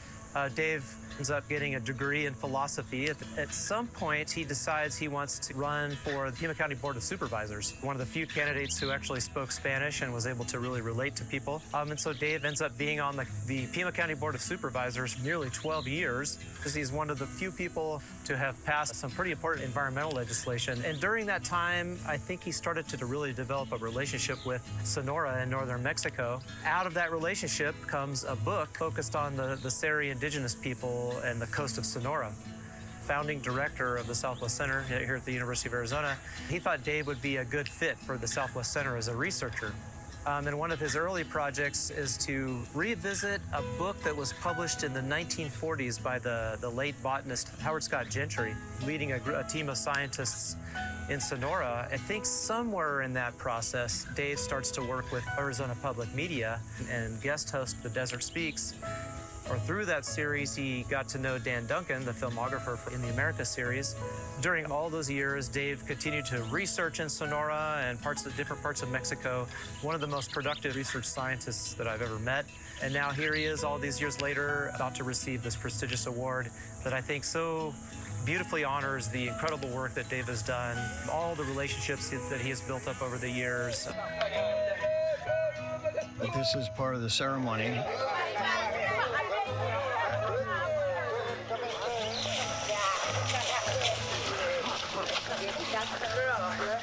David Yetman is a dear friend, a soulmate, a polymath, an enlightened man. I traveled with him thousands of miles. I really learned from his company, and I love this man. I've known David for decades. I worked with him, day in and day out in a lot of productions, and he gets recognized everywhere, and people refer to him as the man with the hat. He's a living encyclopedia, and I'm really privileged to know him. I've known David Yetman for probably 4 decades or so. He traveled all over the Americas, all the way from the tip of Argentina to the top of Alaska, doing documentaries, allowing people to tell their own stories. What really impresses me most about Dave is his ability to take a very complex subject and explain it in a way that anybody can understand. He's an incredible individual and truly, truly a citizen of this world. Porque eu sou sará deles e estão cortando cabelo, vai ser como índio mesmo, e então pintando aí com pena de periquito, tá ganhando nome aqui, território Craô. O nome dele é Icortep, pinta vermelho, com uma caixeira descascada aí.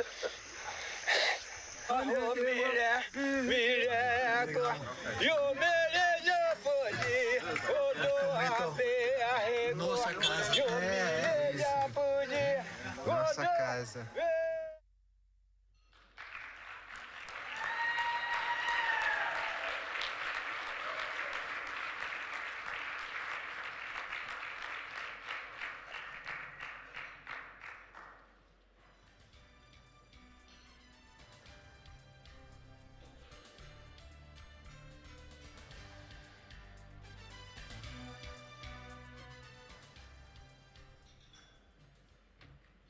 And I really feel honored and humbled to be here because I'm not a broadcaster. I basically am a mild-mannered philosophy and ethnographer and explorer geographer. And this all started because I was sucked into programs by Dan Duncan back in 1993.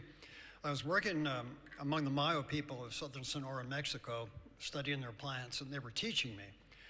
And somehow Dan, working at Arizona Public Media, which was then KUAT,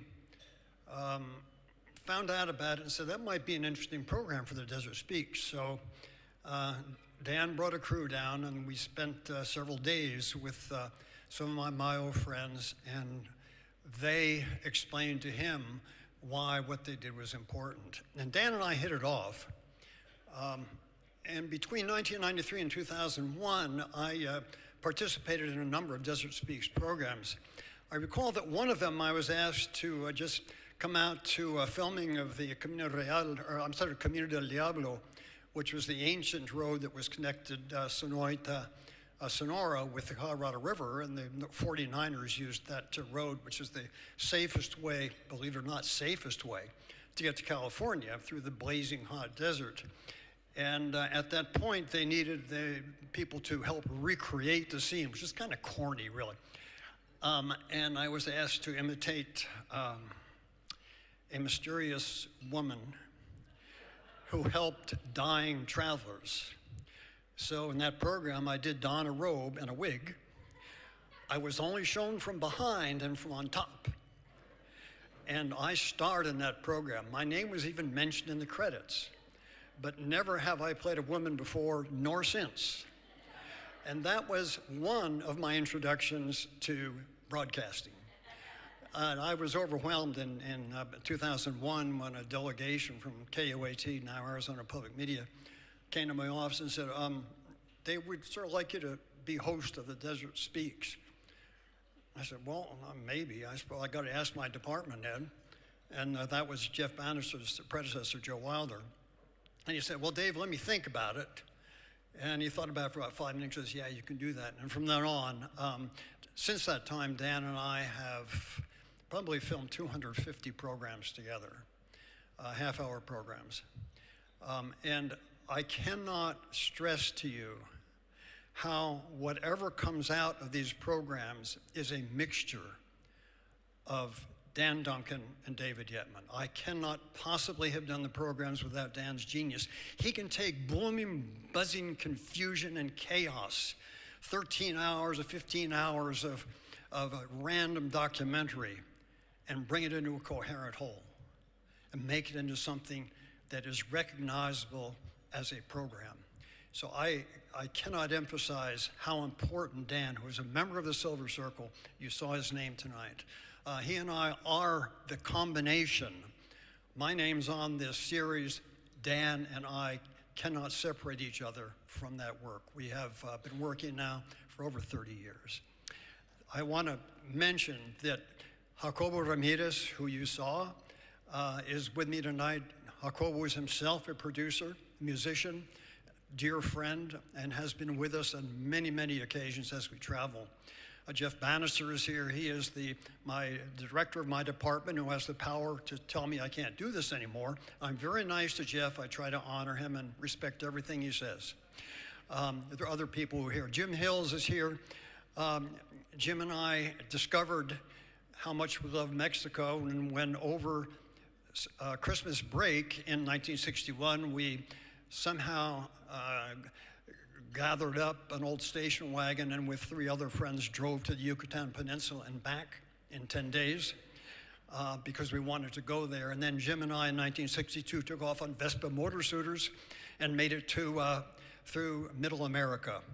And Jim has introduced us, for instance, to the people of Mata Ortiz and the Potters. They're the famous pottery village in the state of Chihuahua in Mexico. My wife, Lynn Fowler, is here, and she has somehow tolerated my sometimes interminable absence from home with her unending grace and understanding, and at times wondering how I can possibly do this crazy stuff. I'm not sure I should really do this, but I need to tell you that from very frequently, I talk to people and they'll say, hey, Yetman, in these programs we see this really handsome guy. Who is he? I think his name is Borges or something like that. Well, he is Dr. Alberto Borges. You saw him in the preview tonight. He is a distinguished ecologist from UNAM. His wife is also here, Doctora Angelina Martinez. Both of them are renowned scientists at the National University of Mexico. But Alberto, I'm not sure I really want him to do any more programs with it because, you know, I have to look up and say, oh, you handsome guy, everybody loves you. And they do. And he has, you know, this distinguished Cambridge accent that he speaks in. So anyway, I'm surrounded by such wonderful people. Kim Durasso was with us when we filmed with the Crao. You saw that program where I was reduced to naked idiocy. And by the way, Dan told me the night before they want to baptize you, and they want you to take off all your clothes. And I said, well, okay. He said, well, no, we can't do that because PBS guidelines will probably frown on some of the things that might be revealed there. So I got to keep my shorts on, as you saw. There was highly distinguished. I retained my sense of dignity throughout. There's no question about that. But the overall group of people that I work with make this program possible. What Dan and I have tried to do is go everywhere that we're interested, from Chile all the way up into Alaska and ask people who live there what they want the world to know about who they are and what they do. And it is a learning experience every single program for me and for Dan. We find out about things. Dan grew up in Brazil. He speaks perfect Portuguese, and he is socially and culturally basically Brazilian.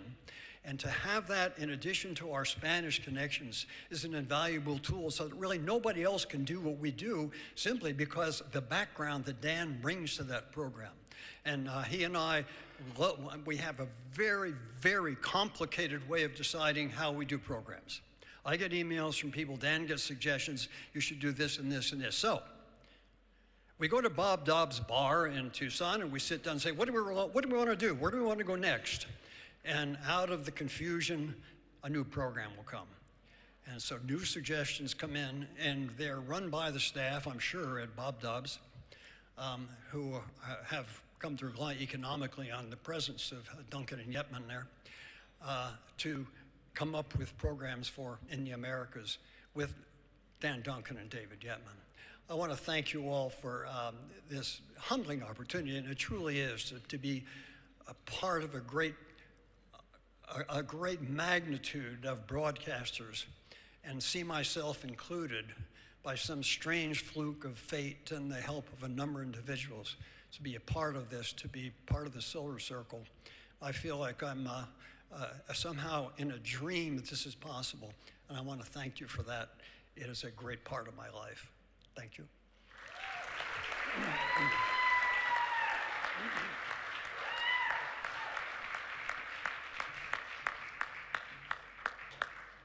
If Mr. Handsome is here, you're welcome to come up too. David was nominated by Daniel Duncan, and thank you, Daniel, for nominating David. You know, our region doesn't just cover Phoenix, but Tucson, New Mexico, Utah, El Centro, California, and it is really important when we are considering all who are eligible and deserving of induction into this society that we take all of that into consideration. Thank you for helping us recognize all of our regions.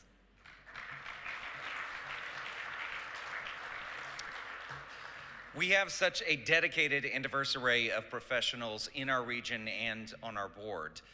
Leading the way for us, please welcome Chapter President Doug Mummert.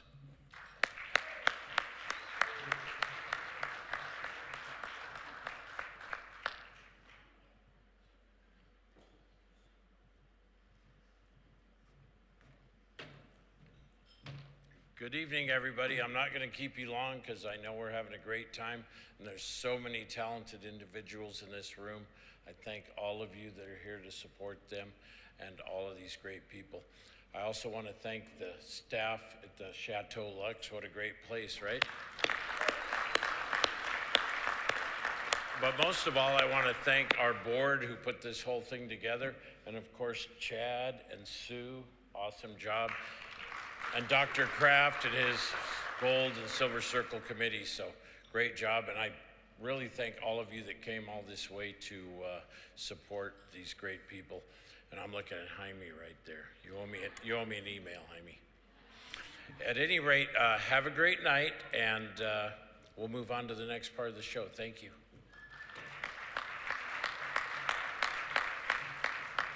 Okay, we've still got our foot to the gas pedal. We have so much more.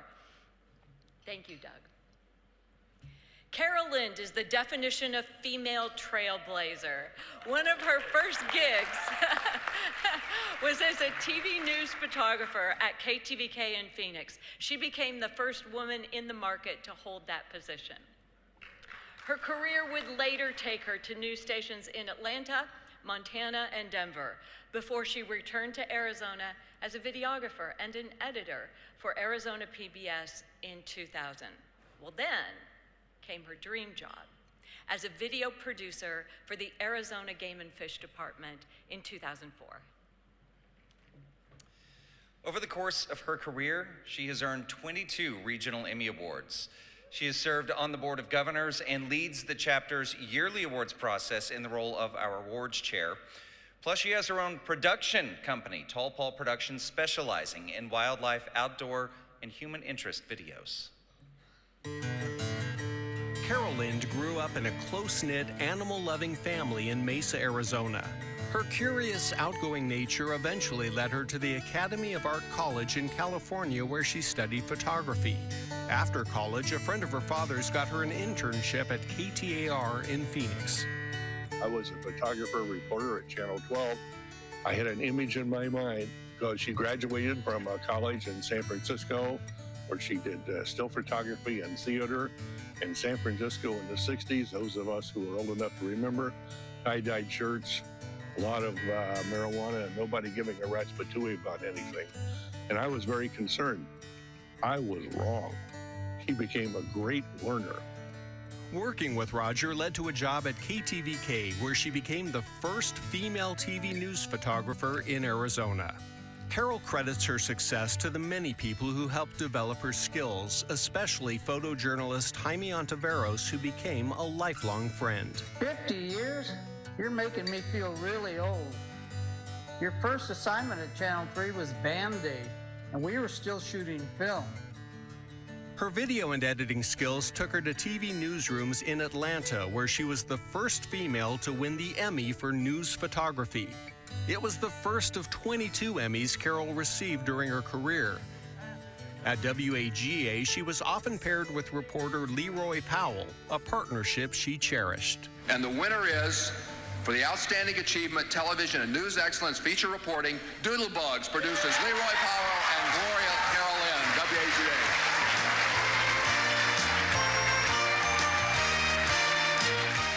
Were you a stick doodler or? No, I was a mouth doodler. I said the word and they come up. Thank you. I do have to thank the people of Georgia. Leroy and I've got to do a lot of traveling in the last couple of years, who let us into their homes, who tell us their stories, and are so friendly and so wonderful. And I thank them, and I thank the best partner in the world. Thank you, partner. When you came back to Arizona several years later, you went to work for Channel 8. And at that time, you also decided it was time to give back to the community of broadcasting. I've referred several of my students to you who have needed some interviews about what it was like being a woman video journalist here in this market. And I know you were a trailblazer going through doors that many women had never gone through before, including the Suns locker room. PBS led to her dream job as a video producer for the Arizona Game and Fish Department. She comes sashaying into the office like she usually does and blew us away. By far, the most qualified candidate we've seen. Hired her, found out she didn't know much about wildlife. So we spent the next 9 years, chasing around the woods every critter imaginable. Fur babies are close to her heart, so Carol volunteers at animal shelters and horse rescues. When she met the last horse that Game and Fish owned, a sweet old guy who'd been retired to a bison ranch in northern Arizona, she convinced the state to sell him to her for $1, so Apache Kid could live out his life in pampered luxury. Before she retired from Game and Fish, Carol started Tall Paul Productions, which specializes in outdoor and wildlife video production, so her wildlife adventures could continue. Carol put me in front of a camera sometime around 1990, and since then, we have non-stop continued to film basically what I do for a living as a wildlife veterinarian. I mean, we've traveled not only through the mountains and deserts of Arizona, but the jungles of Mexico up to Montana, and it was a blast the whole way. Oh, there's one more first. Carol is the first woman inducted into the Gold Circle in the Rocky Mountains Southwest region. She has set the bar very high, and no one deserves the Golden Circle more than Carol. Really, really appreciated working with you, Carol. Here's hoping that we'll meet you out on the trail again. Congratulations, kiddo. You earned this. You are to be respected and admired, and you should be an inspiration to everybody that you have ever worked with and everyone you will work with. Carol, one of the highlights for me, I've had one of my best friends for 50 years. I am so proud of you. Congratulations, Gold Circle.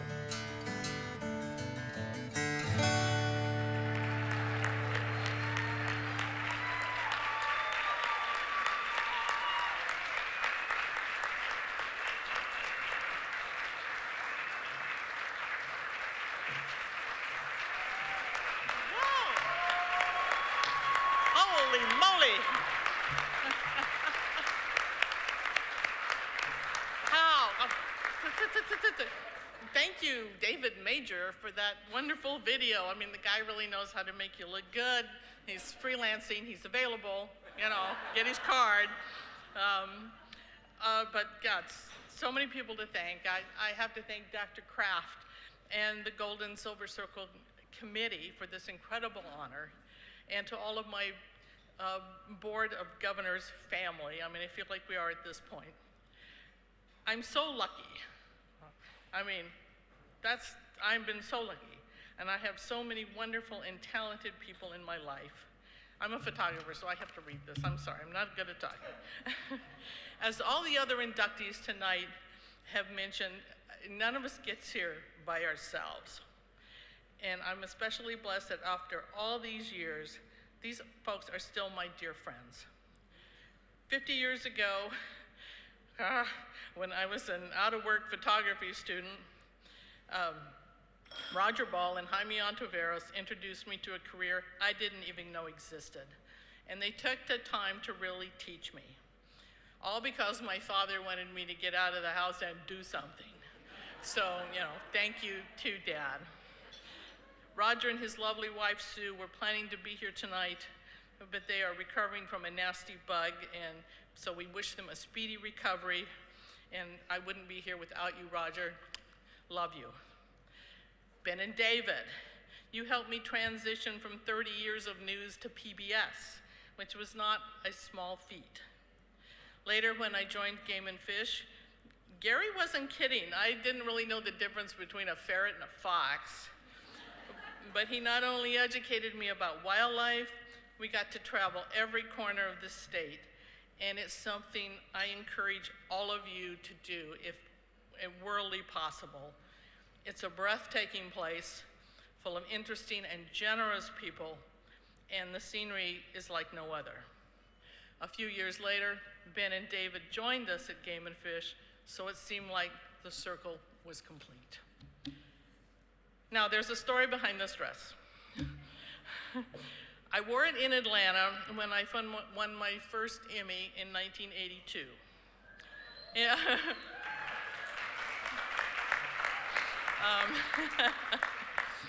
In the video, you heard there about a lot of firsts that were attributed to me. But I have to confess, none of that was planned. I wasn't out to break any glass ceilings. Honestly, it never crossed my mind. I just wanted to grab this great opportunity that I had been given and take it as far as I could. When I first started in Phoenix, the only resistance to the girl cameraman was, would I be able to carry all the equipment?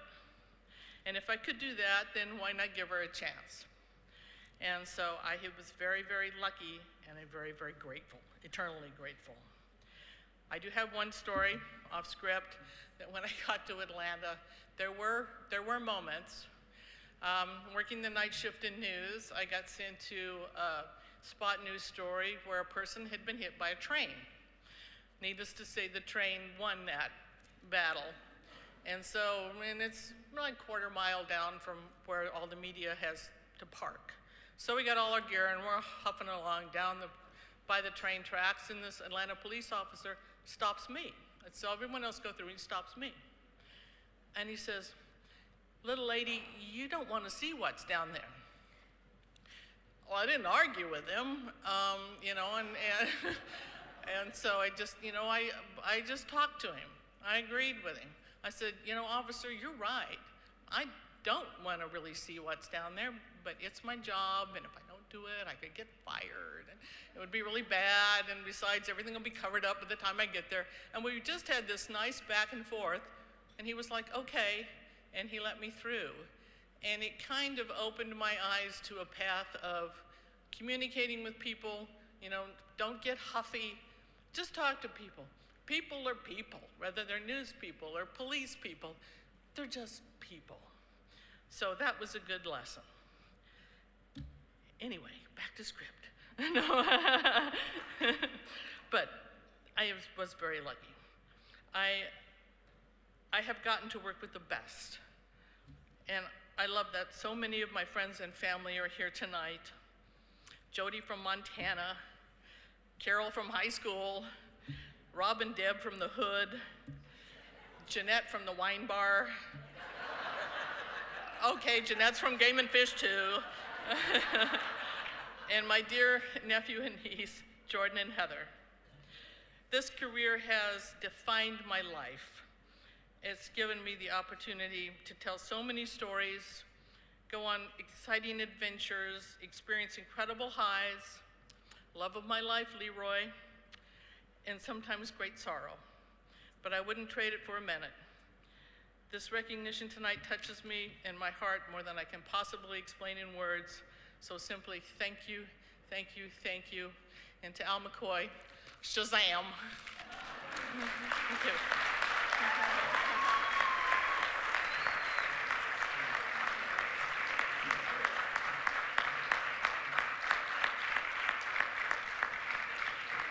Carol was nominated by Jaime Ontiveros. Jaime, this is not the first time that you have taken the time to nominate a worthy colleague on behalf of the board. We really want to thank you for that.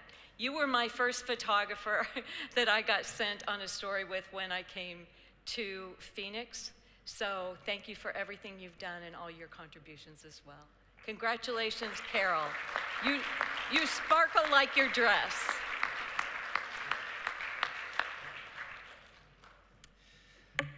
Malachi Winges spent a distinguished 31 years at the CBS television network. Among his many accomplishments, Winges is credited with originating the concept of remote production for a daytime soap opera when he took the guiding light to the Bahamas in 1976. And Sue and I both, we were like, is that really work? Is it in our rehearsal? No. I don't know about that. Since then, Mal has participated in more than 150 worldwide location productions. That is amazing.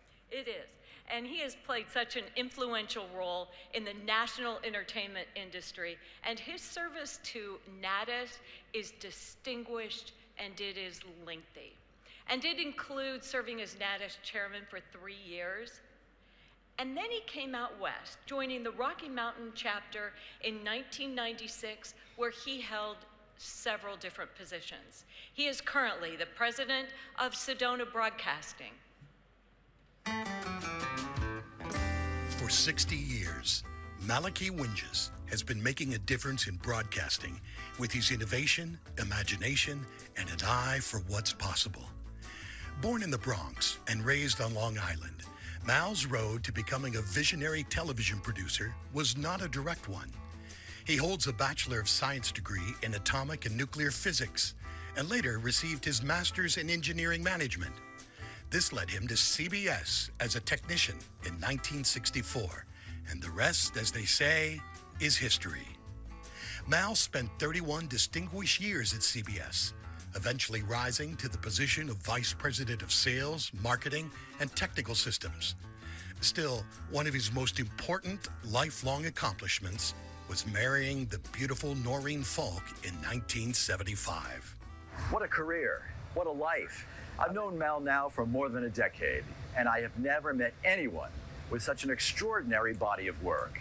There are things that we take for granted in our industry that Mal pioneered in the 1970s. Mal is credited with originating the concept of remote production for daytime dramas when he took the guiding light to the Bahamas in 1976.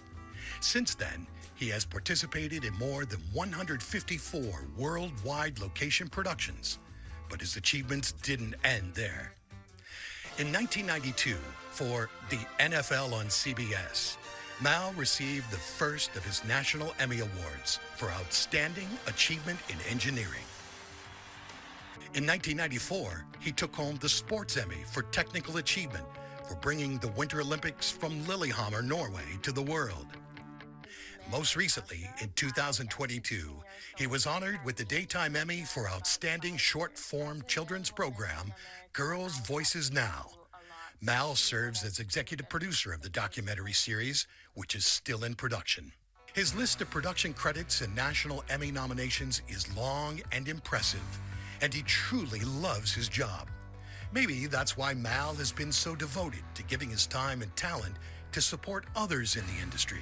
You're never too busy to offer feedback or volunteer to help a struggling committee. And your patience and grace bring a calm to the work you are so passionate about, and it makes all of us better. Mal was elected chairman of the National Academy of Television Arts and Sciences in June 2011, serving as national chairman for 3 years. And in 2014, the trustees of NATAS granted him the title of Chairman Emeritus. Mal's support of the Academy and the Emmy Awards is legendary. After moving to Sedona, Arizona in 1995, he was elected to the Board of Governors for the Rocky Mountain Southwest Chapter. He currently serves as an ex officio member of the board and is its finance chair. Along with all of his television work, it didn't take long for Mal and Noreen to become active members of their new Sedona community. He and his wife Noreen have done quite a bit from helping to get the what they call the Sedona Performing Arts Center. He also helped establish the Jack Jameson Memorial Park. The small sculpture park is a walking art tour that also honors the military and women in the community. As a member of Sedona 30, Mal was instrumental in raising funds for the Sedona Heritage Museum, the public library, and building a local emergency room and medical center. He is also very involved with one of Sedona's most iconic places, the Chapel of the Holy Cross. James Muir, who's a well-known artist, did a new sculpture of the crucifix that we figured out how to mount there. Is 33 feet high and 18 feet wide. Mal helped find the money so the massive crucifix could be cast entirely in bronze and then delicately hoisted into place. He continues to give back not only to his community, but also to our industry as a mentor, creator, and friend. Thank you for mentoring the countless boards and presidents and executive directors in your time with NATAS, and congratulations on your induction into the Gold Circle. Mal, congratulations, my friend. I know I don't need to tell you, but I will anyway. Don't stop.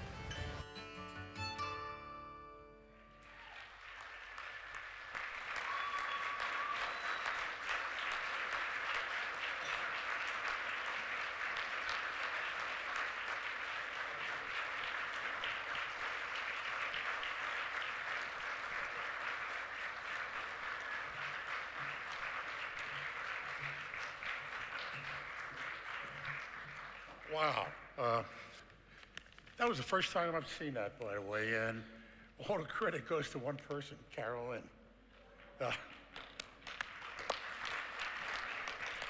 And also, I'd like to thank Micah for doing the voiceover.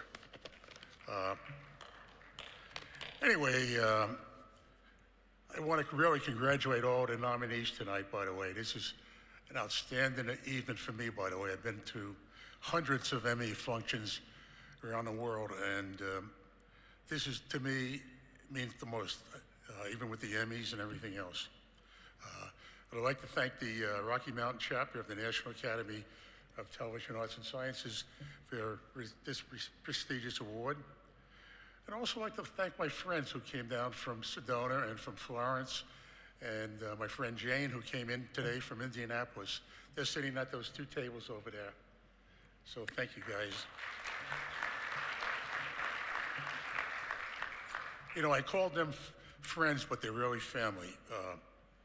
And finally, I'd like to thank my wife, Noreen, who I met at CBS, and she understands the nature of our business, and she's put up with me for close to 50 years. In January, we will have our 50th wedding anniversary.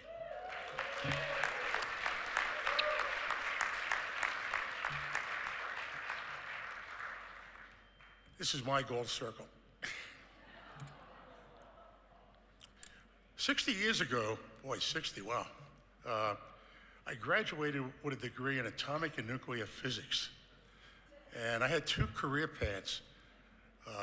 I was offered a job in Seattle at a nuclear power plant, and I was also offered a job at CBS Television Network. So I guess you guys can decide on the direction I took. Anyway, I started at CBS 1964 as a IBW technician and my first job was editing 2-inch videotape. So some of the 25-year recipients tonight really don't even know what 2-inch tape is. They started off with 1-inch tape. Anyway, after a couple years, CBS moved me into a management training program, and basically I spent 6 months rotating between different divisions within CBS, Columbia Records, CBS News, CBS Radio, and CBS Publishing. And at one point, I spent 2 months with the New York Yankees. In 1964, CBS purchased the Yankees for $10 million. And actually, 9 years later, they sold it for $9 million for a loss. So, and today the Yankees are worth close to, I think, $6 or $7 billion. Anyway, I've had the pleasure at CBS of working with shows like The Ed Sullivan Show and Captain Kangaroo. I did the pilot for 60 Minutes. I did 3 or 4 Olympic shows. I think I did 6 Super Bowls. And I think one of the most shows that I was probably the most proud of was 60 Minutes. I did the pilot for 60 Minutes, and when Bill Paley, who was the president of CBS, retired, he gave me the original CBS 60-minute stopwatch, which I have at home. So anyway, as you saw from the videotape that Carol Lynn did such a beautiful job producing, I still continue to work, and I enjoy what I'm doing, like the most of you, and I just wish everybody really a nice evening, travel home safe, and thank you again.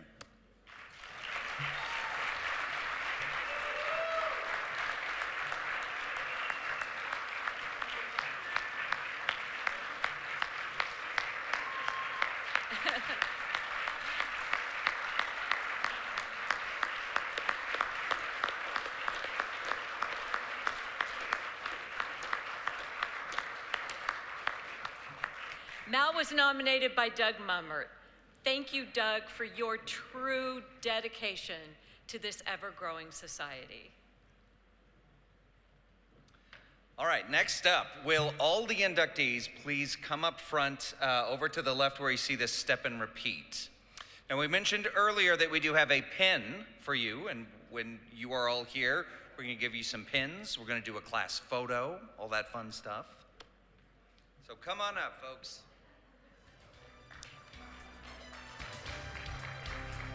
So congratulations to the 2024 class of inductees into the Gold and Silver Circle Society. You are now going to receive your pin.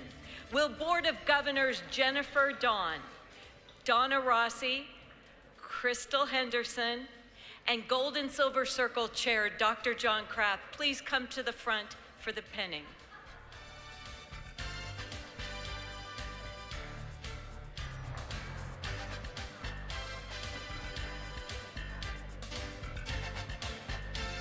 And I wanted to mention that Donna Rossi will be pinning Carol and Mal. Crystal will be pinning George Marie and Jessica. Dr. Kraft will be pinning Joseph and Richard. And Jen will be pinning Corey and Jason Berry. And Chad will be pinning David Yetman.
pinned up.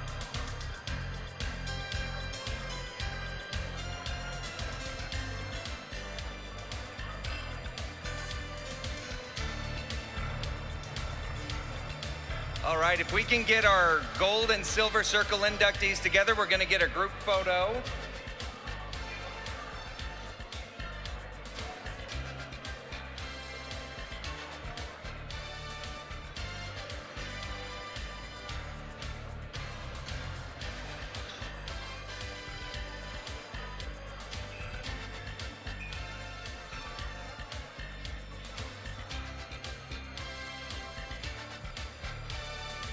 Do we have all the group together? If we can get our silver circle inductees together, right over on the step and repeat. Yeah. You don't need your plaque.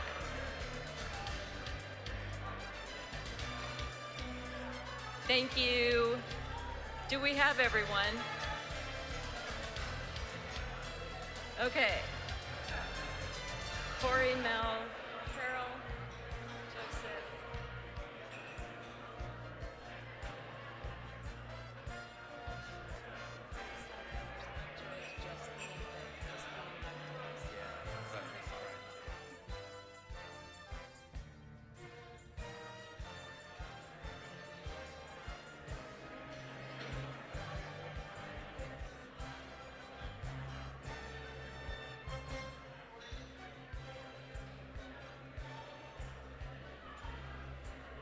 I think we've got.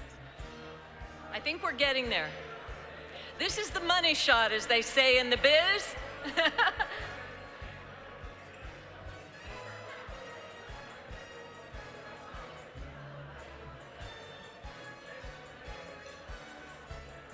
Okay.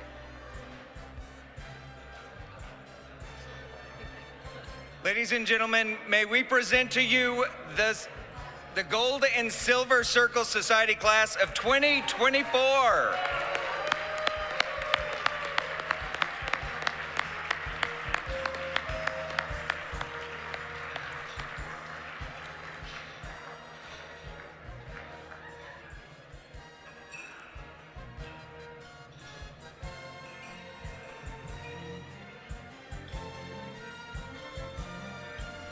While they're taking pictures, I would like to say a big thank you to our events chair, Teresa Johnson, and to her committee, to Executive Director Jessica O'Toole, and all of the volunteers for helping make this event such a success. Thank you so much for joining us for the 2024 Rocky Mountain Southwest Gold and Silver Circle Induction Ceremony Dinner. All right. One last bit, and then we are done. Yes. Because we got to be thinking about next year. The call for nominations for the 2025 Gold and Silver Circle Society begins in January. So you got a couple months to think about who you would like to see up on this stage next fall. We hope to see you back here on November 16th as well for the Rocky Mountain Southwest Emmy Gala right here at Chateau Luxe. Thank you and enjoy the rest of your evening, folks. Have a good night.